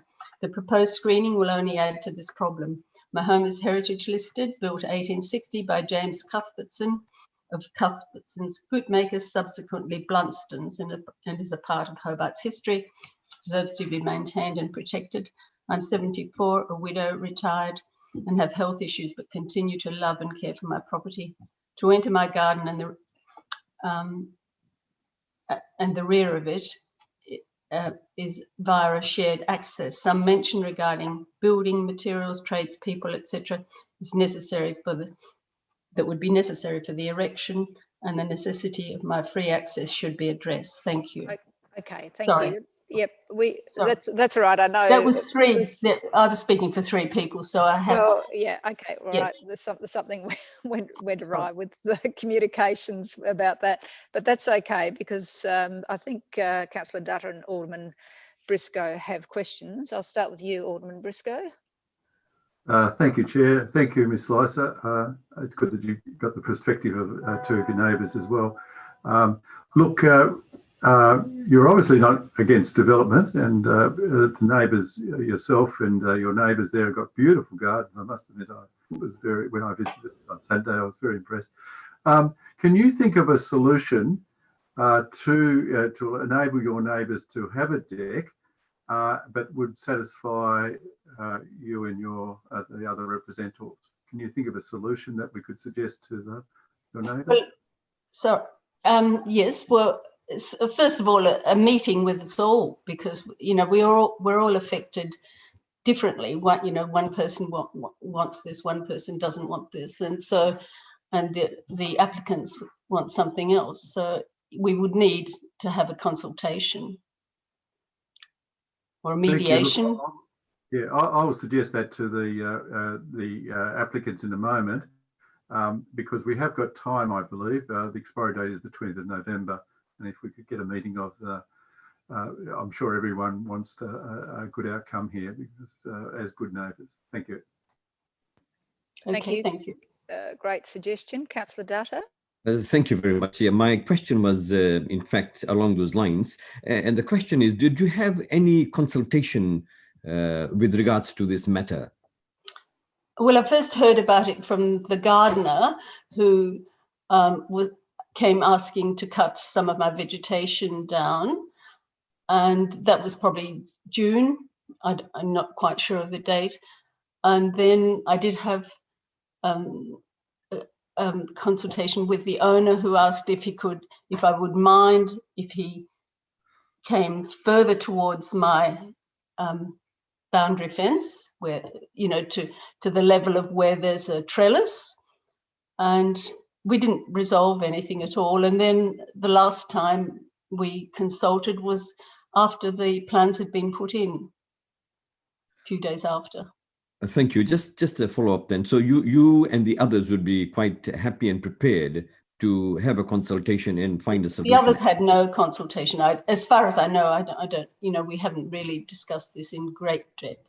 Oh, thank you. Thank you very much. Ms. Slicer, you're retired, and I think you said Ms. Bird is retired as well. So just so what do you do now that you're not at work? You work as a nurse. I was a nurse, but at the moment I'm just gardening, because I didn't retire till the COVID thing started, and at the moment I haven't really, you know, I garden and I do a few normal boring things, but I have, you know, I've just sort of, I really can't tell you that I do anything interesting. I'm sure you do. I'm sure you do. Okay, all right. But you do spend a lot of time at home. I do spend nearly all my time at home. I'm really quite reluctant to go out nowadays. You know, I just spend time in the garden. I'm in the garden in the morning. I'm in the garden till when it's dark, you know. And in relation to the setback of the houses, I mean, there's probably not many meters, if more than 1 point something between the houses. 1.9. They have a 1.9 between the fence and me, and I only have a little over a meter, maybe meter 30 on my side till the house arrives. So it's a 3 meter distance between walls. Yeah. Okay. Thank you. I think I believe that the house was used as visitor accommodation at one stage. It was visitor, yes. What sort of impact did that have on you in relation to the deck in particular? Well, the deck was, you know, it is a lovely space. I agree, and the garden in my opinion, looked lovely. And people used to come and they sort of were on the deck, shouting loudly always, partying occasionally, which I know was against their house rules, but it didn't happen. Occasionally we had people knocking at the door at 11:30 at night, coming to see presumably men that were living there. Rubbish was thrown, all sorts of things like that, just the general, usual Airbnb stuff, I think. All right, thank you. Councillor Coates, you have a question? Yes, thank you. Through your chair to you, Nada Slicer. Ms. Slicer, look, obviously you're aware we've got a report in front of us from the council officers where they do mention in regards to the privacy concern, which obviously seems to be a big one. Section 6.8.7, it does advise us that with the inclusion of a screen, the proposal will comply with the performance criteria. If they were to put privacy screening up, obviously you're in a bit of a hard position here representing multiple neighbours, but do you think that would alleviate some of the concerns of at least some of the neighbours, or? I think one of them doesn't want any screening because it will block the rest of her small heritage garden from winter sun. Yep. I personally would prefer high screening because my privacy is actually very important to me. And it has been proposed to me to have a 1.3 metre screen for a small distance, the distance to the corner of my house, or as wide as their deck. And, you know, I'm not sure. I mean, it'll be intrusive, but whether I choose privacy or a visual impact, I don't know. I need to think more on that. Need to discuss it with. Thank you. Thank you. Thanks, Ms. Slicer. I don't think there are any other questions. So if you'd like to put yourself on mute, and Christy and Travis, okay. you've heard some of the questions. If you'd like to make some of those points, answer some of those questions that have been raised. Thank you. Thank you, Chair. Look, first of all, thank you for the opportunity to speak to our request. I'll address some of the points that Ms. Slicer has made separately. I think just as background for the committee, we purchased our property 6 years ago. We are planning on moving into the house in December of this year with our young family. We have a 3 and a 5-year-old. And we have delayed looking at the deck until we were going to move into the property to avoid any negative impacts on our neighbours. The deck at the moment, so there is an existing deck on the property. As I understand it, it was built when the original extension went on. So it's been in situ for 20 plus years, and it's a timber deck. So it is incurring some level of deterioration, and the timber vertical balustrading has actually been coming away in sections, and we don't deem it to be safe for our family and our young children, which is why we are requesting to replace that deck. In regards to our request to extend it, the existing deck, whilst it's 2 metres out from the building, the usable space due to the way our house is configured is really reduced to a width of 1.5 metres. So for us as a family of 4, we don't have sufficient space at the moment to be able to put a table and chairs and a barbecue, which is what the primary intention for the use of the deck is. So I just wanted to provide that background. With our request, the current deck that's been in situ for 20 years, just in regards to Ms. Slicer's property, we are not going any closer towards the boundary fence than what is currently there. We are not reducing any of the privacy screening. There is no screening on the existing deck that has been in place for that time. With the level that we're going out, it's not actually alongside her dwelling. It is extending out alongside her own deck, which already has significant screening, as is shown in some of the planners' photos. So originally we had proposed just doing some glass balustrading. That was our preference. However, we're fully accepting of the planner's recommendation to install a level of privacy screening there to give comfort to Ms. Slicer, and we're more than prepared to compromise on that. In relation to, and I'm a bit unclear as to whether to respond only to Ms. Slicer's comments or the other statement she's made in regards to the other neighbours, we actually did make significant attempt to contact her in relation to this proposal, and we had my husband undertook this, and he can speak to this. We delayed putting our application into council for 2 weeks while we attempted to speak to her. We successfully managed to arrange a meeting with her, which we requested to be on site so that she could come over and view what we were proposing to do. which she accepted. She subsequently cancelled the next day by way of a note in our letterbox. And then our subsequent attempts to reach her over the next 2 weeks, we were unable to reach her to progress a discussion around this. So we did make effort to speak with her. I also gave them, sorry to jump in, sorry to interrupt. I also gave them the printed out plans that we had to Nada, so she could go over those and have a look at them herself. And I think she passed those on to the other neighbours as well. And I suppose at the end of the day, the reason for engaging with Nada and with Annie, and Christy and I both spoke with Annie next door as well, was to try and get their feedback, because the last thing that we want to do is to move into an environment and make it unpleasant for us and for them as well. And we wanted to get the best outcome that we could, and still try and get a deck that we can put a table and chairs on a barbecue and be able to enjoy with our family. So look, that's what we were really hoping to do. And we, you know, if we're more than happy to put some privacy screening up. And in actual fact, there's none there at the moment on the existing deck. So by putting some screening up, not only does that give Nada some privacy into her house, it also gives us privacy as well into our house, which we would like as well. So we consider ourselves pretty reasonable, and we are more than happy to work, you know, with people.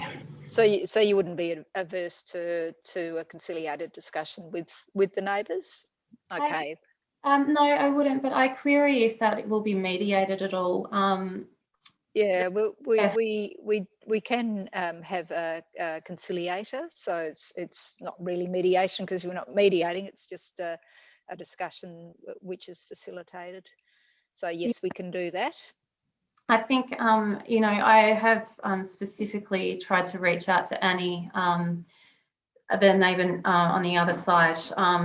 You know, I spoke to her in the street less than 2 weeks ago to check if she had, because we were aware there was representations, and to ask about any concerns she had. And I'm a little surprised to hear that from Nada today, because she did not. Okay, well, if we can have, if you're happy to have that facilitated discussion, then we will, rather than a back and forth now. Is there anything else that you wanted to say in relation to your application? Yeah, look, I think just the main point is there's an existing deck that's in situ that is unsafe for our family, so it does need replacement. I think with what we're proposing, we're not trying to go any closer to the boundary properties. We've included privacy screening on the southwest side to give privacy to those properties there. There is existing and well-established greenery screening already in place on the neighbouring properties on the southwest side. With regards to the northeast property, the existing deck has no current screening in place and has been acceptable or in situ for the last 20 years. We are happy to compromise and install screening on that side if that gives that neighbour comfort. But I think that's just the point that we wanted to make. And thank you. Okay, thank you. Alderman Briscoe, then Councillor Datta. Thank you very much, Chairman. Thank you, Christy and Travis. I do appreciate that if you've got a young family, you do want to have a safe deck. No one's going to dispute about replacing a deck that you believe is unsafe. It appears that you are quite amenable to having a deferral, maybe for 2 weeks, just so the council can organise a mediated session with your neighbours. I did visit Nadia's property, and also your other neighbour on the other side's property. And as I said earlier, it's beautiful gardens. A slight redesign of your deck, and you've said that you may consider different options for screening. A slight would be acceptable. So it appears could be acceptable. So all I can say is just reaffirm that you're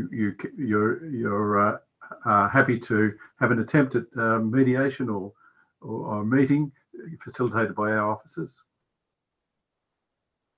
Yes, I think we would like to get this through with the support of our neighbours, if that's at all possible. I would request that consideration be given to that being done in the next fortnight, as you say, because you know, we do want to progress this. We had hopes to have it done by the time we moved in, because renovations with small children are difficult, as you can imagine. So if we can prioritise it and have it arranged in the near future, that would be appreciated. Yeah, I'm sure the officers will be able to organise that.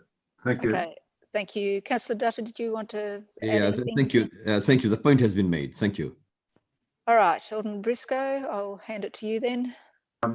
Yes, Chair, look, I think all parties want to get a solution here that everyone's comfortable with. So I move for a deferral to enable mediation or meetings of the neighbours and the applicants.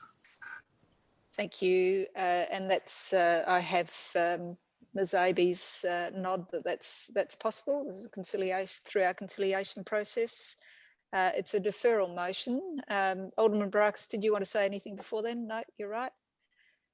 I was just wanted to double check that we were able to get this done within the fortnight. Is this something that the committee will be approving, or will this go to full council once it's all said and done? Doesn't have to go to full council. No, it's not a Look, full council thing. We could hypothetically get it done within the fortnight and have it back to us for approval. That's theoretically, yep. Look, That's all possible. If the applicants are happy with that and everybody's happy with that, I'm more than happy to go along with that. Thank you. So it's a procedural motion. So is there any dissent to that deferral? I take it you're not dissenting, Alderman Briscoe? No. Okay, all right, so that's carried unanimously, and council officers will be in touch with each of the parties. So thank you for your time, and I hope that we can get some good outcome that is suitable for everybody. Thank you. Sarah, have we can we go back to our item from 354? Chair, we've been unable to get the representatives back online, so I believe we just need to move on without them. Okay, all right, thank you. So it's that was our last deputation. So we'll need to, and 7.1.3 354 Macquarie Street is the next item. So Mike, Councillor Datta, you're declaring Yes, I am. an interest. Yes. Okay. Do we co-opt Councillor Sherlock? Is anybody going to move to co-opt Councillor Sherlock? I'm happy to move that, Chair. Oh, yes. So Mr. Noy is suggesting that we defer this to a special so that we hear from the applicant. Would anybody like to move that? Yes, I'll move that, Okay. Chair. Thank you, Alderman Briscoe. Those in favour of deferral? Oh, so is there anybody who dissents from deferral? Question. Are we able to facilitate them calling in if they're agreeable to do so? Oh, we've tried that, Councillor Coates. Oh, okay. In the background, we've been trying very hard, but Sarah's had no luck and Craig's had no luck. So we have tried. So we'll defer this to a special before council, and that's carried unanimously. Okay, so we can get Councillor Datta back. Okay, thank you for your assistance, Councillor Sherlock. All right, so we now move to 39 Nicholas Drive, Sandy Bay, partial demolition, alterations and extension. I'll open the item for discussion. Are there any, Alderman Briscoe, do you want to move that or ask questions? Yes, I'll move that. Okay. I don't need to make any comments, I don't think. Thank you. I have a question, Mr. Noy. Could you, one of the conditions is in relation to the dance studio, that it's only to be used by the occupants, but it could be changed for as a small business use, perhaps. I think it's said in the report. So what sort of validity is there, or veracity is there with that that condition? Look, Chair, I understand that that's to clarify what's being applied for, and to avoid any uncertainty.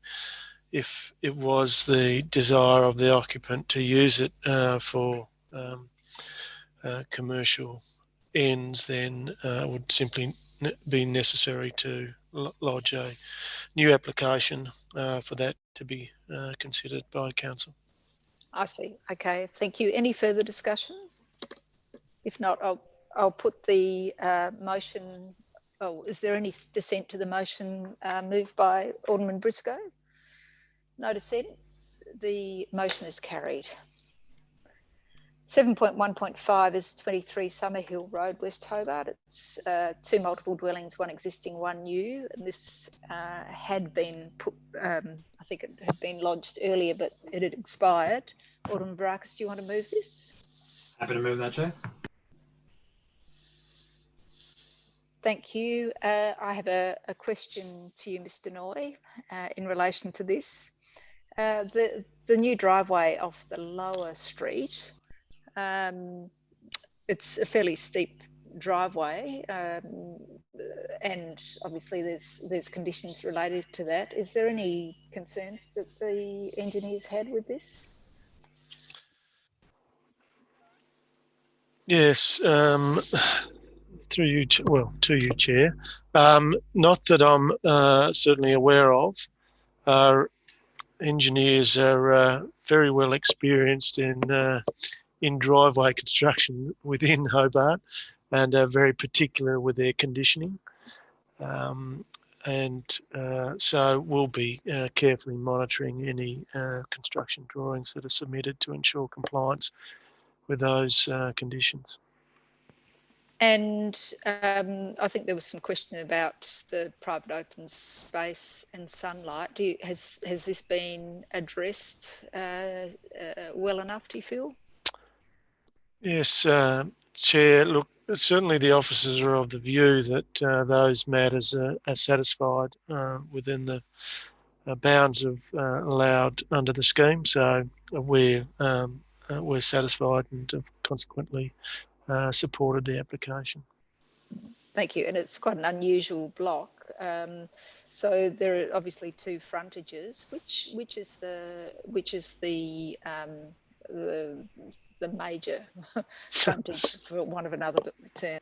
Yeah, well, this is clearly an unusual one where it doesn't have a rear boundary in effect. So both frontages have equal standing in effect. So yeah, that's certainly my reading of it. Okay, thank you. If there is no further discussion, is there any dissent to this motion moved by Alderman Barakas? No dissent. Thank you. Declare that carried unanimously. 7.1.6 is 1 Digney Street and 3 Digney Street. So this is alterations, partial demolition and extension. Alderman Barakas, you've moved this. Any discussion? Thank you. A question again, Mr. Noy. Obviously, this refers to it being below the 300mm limit in relation to floods, and there's concern that it may not stand up when building approval is sought. What sort of responsibility do we as a planning authority have to approve that tonight and there's subsequent flooding?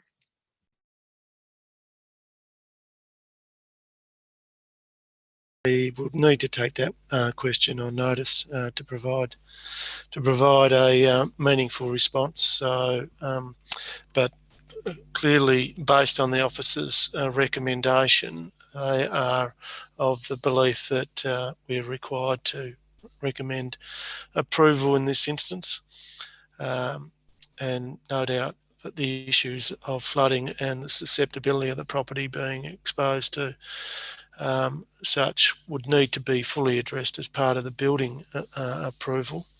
But the question you ask is what liability do we pose? I'm happy to take that one on notice and provide you with further advice on that. Thank you. Councillor Harvey? Yeah, the same lines. Are we indemnified going into the future if there was serious flooding on this site? Whether with this owner or with future owners, I guess we can cover that in the questions without notice later. Does this, so the decision's made tonight by this committee. Okay, well, it'd be nice to know before we make a decision, but Karen, have you any answers?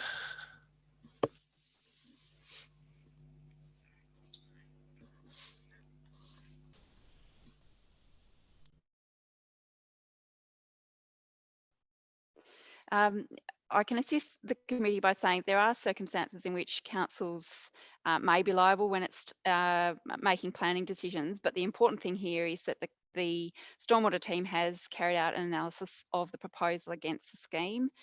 They do usually take quite a conservative approach to proposals and ensuring that that what's proposed will not pose a risk to that property or will not impact on the council's infrastructure. And in those circumstances, in my view, the risk to the council being liable if this property floods are low. And I do bear in mind as well the fact that there is an extra level of approval process, and that is to go through the building process where an assessment's done against the National Construction Code. Thank you. Councillor Datta. Thank you, Chair. Can this be deferred, or do we have to make the decision tonight? It expires on the 2nd of November, so theoretically we could have a special on Monday, couldn't we? It'll just give us that additional information if it's provided to us. Yeah, look, if you're happy to defer to the special meeting to allow further information along the lines as requested, then happy for that to occur. Thank you. I move that the item be deferred. Okay, thank you. The motion is for deferral. Is there any dissent to deferral? Yes. So there's 4 hands up. Is that right? Okay, so the deferral is, so maybe if I go around the room, Alderman Briscoe, are you happy to support deferral? Sorry, I've got an orange piece in my mouth. So I'm against the deferral. Councillor Harvey? Happy to defer if it provides certainty. Councillor Alderman Barakas? Against the deferral, Chair. Councillor Datta? For. Councillor Coates? Against, Chair. And I am for deferral, so I think that deferral is lost, Sarah, is it not? It's tied. The motion's lost, Chair. Okay, thank you. So unless Councillor Coates, do you want to say anything in particular about this, or can we move this now? Oh, no, look, just listening to what Ms. Abbey said, I mean, I'm reasonably comfortable with it. I mean, the recommendations are pretty clear, even if we were to vote against it. But I mean, it's had the stormwater assessment done. Obviously, I know all these blocks along. I live in Dunedin, for what it's worth, along this area, and you know, in some ways, these people have a right to develop on their blocks that they own. You know, I'd like to think that no matter what decision we make, ultimately, planning approval will be done, and you know, this is why I think that delineation needs to be clear between what's a planning matter and what's a building matter. They have every right to plan to build something on these sites, their blocks they own. I see no reason why we would knock it back now, given it's had stormwater assessment done. You know, yes, deferral might give us information that, as far as I'm concerned, we already have and would have been flagged, but you know, a delay is costly ultimately to the applicant. So I just didn't see the reason in this instance. Thank you. Councillor Harvey, did you want to say anything? Yeah, just to respond to that, no one was looking to knock it back. We just wanted to clarify what our indemnity is. And this will be, you know, something that we need to raise across all of the Hobart area. Are we indemnified against decisions from current and future owners of properties where potentially climate change issues, you know, flooding issues, all of these things could occur? And I just would like to be assured that council won't be held accountable for making decisions about, you know, projects or development applications that are in potentially areas where they could suffer from, you know, some sort of damage due to climate-related episodes. Thank you. I'll put the motion. Is there any dissent to the motion moved by Alderman Barakas?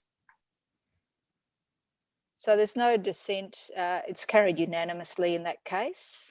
Thank you. So the committee, are you happy to press on? We've only got a few more items to go, she says, in hope. You happy to keep going? Or do you want a break? I am. Let's get it over and done with. Yeah. Everybody happy with that? Alderman Briscoe has spoken. Okay. All right. 8.1 is an amendment PSA 18 to 66 Summerhill Road rezoning. Mr. Noy, do you want to just explain it a little, please? Yes, I'll do my best.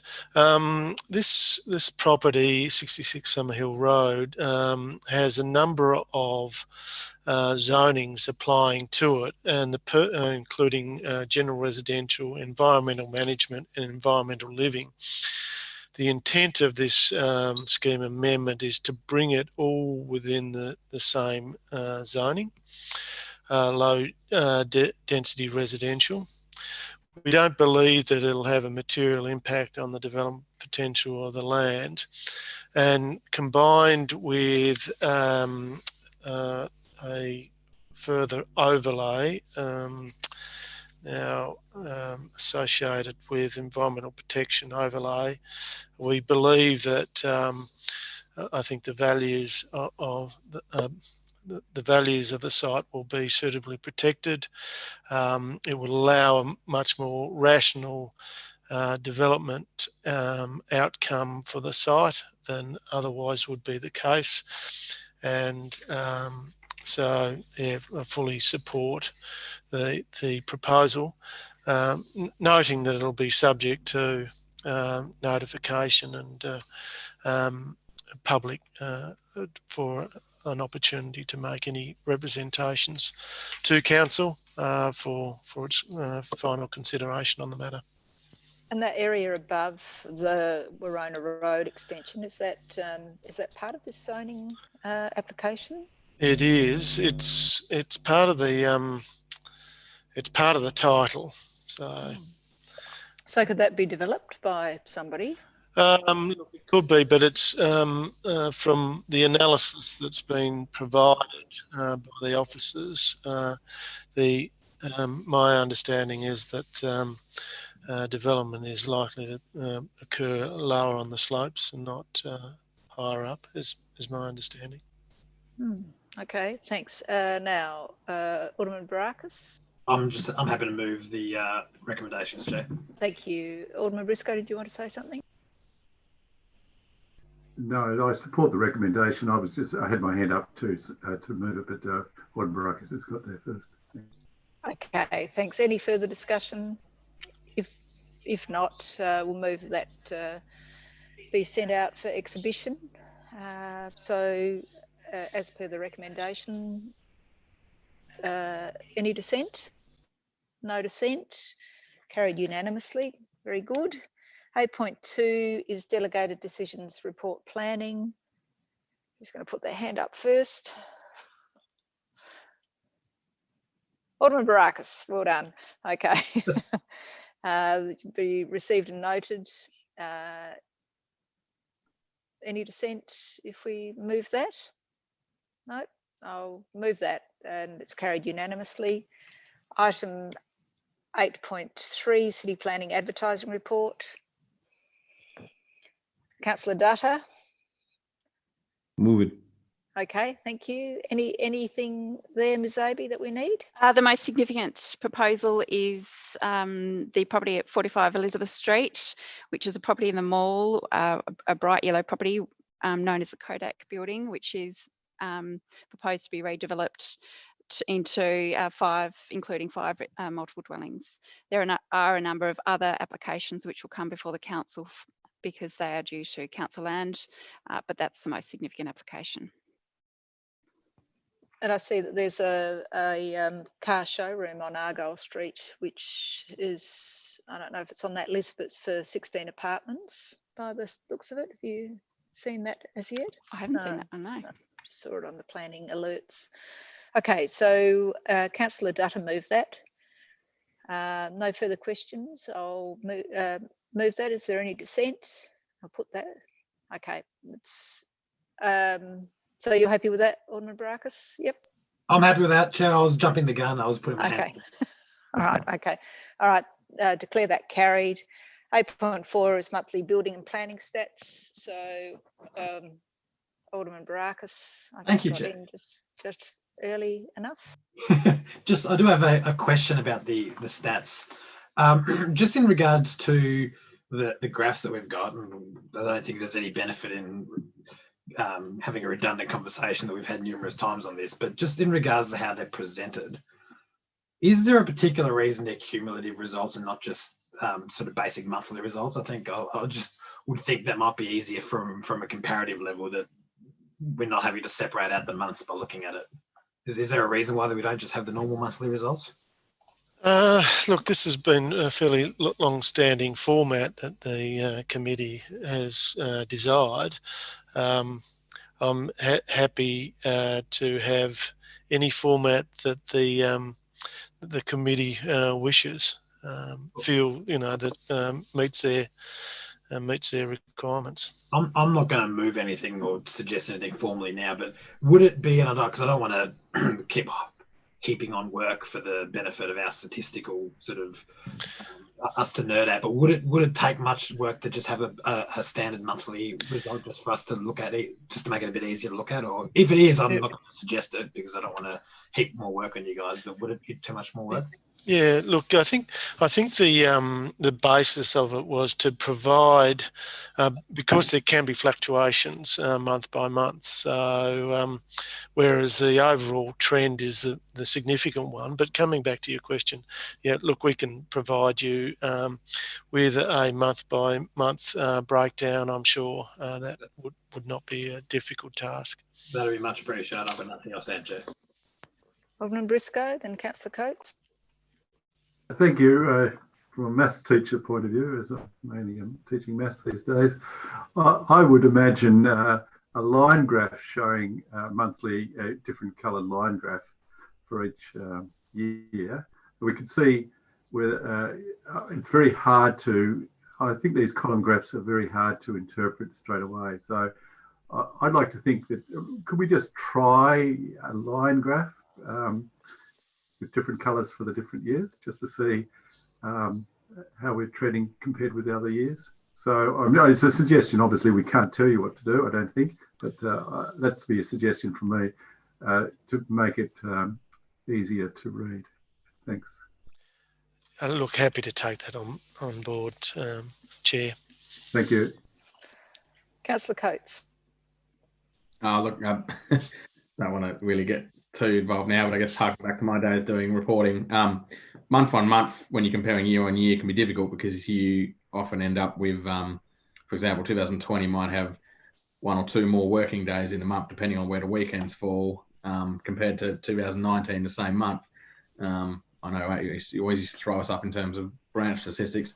But yeah, look, I guess I'd just back up the point. The line graph's probably a little bit more easy to read in a bar, but I mean, ultimately, if we get the underlying data, we can graph it up and have a lot of play around with it. But I personally find it quite useful just to be able to look. But I think you got to know what you're looking at. So if you're looking at a cumulative one, the important thing is to look at the trend across the financial year compared to the other financial years, not just comparing July this year with July last year, because A, you'll get variance month on month anyway, and B, July this year may have had 1 or 2 more working days in it, which doesn't sound like much, where you've only got normally about 21, 22, can easily be 10% either way.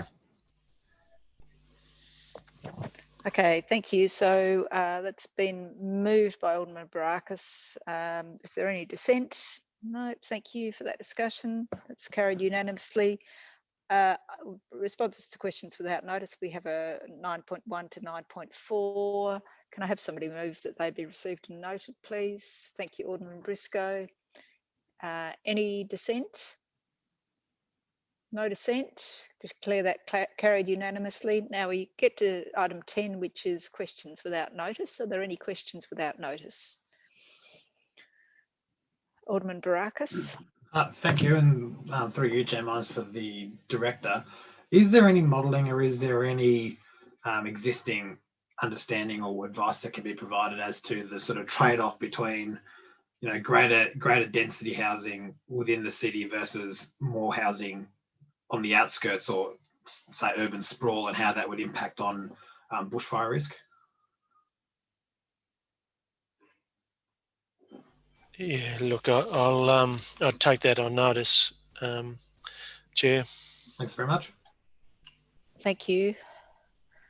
Are there any other questions? I've got a couple of questions. So, and this is brought up in one of the representations. I don't think it was wasn't a standard representation. It was a representation which has been raised before, and it was in relation to the design of vehicular access. So it's in relation to the item that we were discussing earlier on Davey Street, 63 Davey Street, but generally to ensure safe and efficient access for all users, including drivers, passengers, pedestrians and cyclists, by locating, designing and constructing vehicle access points safely relative to the roadwork has been raised before. However, the bicycle network has brought to Council's attention previously the current IPWEA engineering drawings for driveway crossovers are highly dangerous for people who ride bikes and use small-wheeled vehicles. So I've got more written there, but can we see if there's safer conditions for bike riders in relation to those to ensuring that those standards are addressed, please? Yeah, if that, I assume that can be put in writing to us, and happy to respond in writing to it. Okay, and a subsequent question. Given the inner city location of many of these applications that are coming before us and the strong presence of students in the city, it would be sensible to provide some bike parking for visitors. Is that a possibility that can be reflected in planning applications according to the scheme? Again, happy to take that one on notice. Yep. And finally, can the director please advise how access to important sunlight can be protected in development applications where there is no public open space nearby, which is often the measure, the yardstick for overshadowing and over public open space? Are the needs of those in adjacent properties regarded as less important to those where there are protections from overshadowing? Look, yeah, I'm a little bit confused. Is that, in what context is that? With the impacts of overshadowing on some of the applications that we've seen recently. You're talking within the central business zone? Yeah, within the central business zone. Yeah, happy to take that one on notice, Chair. Thank you. Okay. Can I have somebody move that we move out of this and into close, please? Thank you, Councillor Datta. Any dissent? No? Okay, so members of the public, thank you for your interest tonight.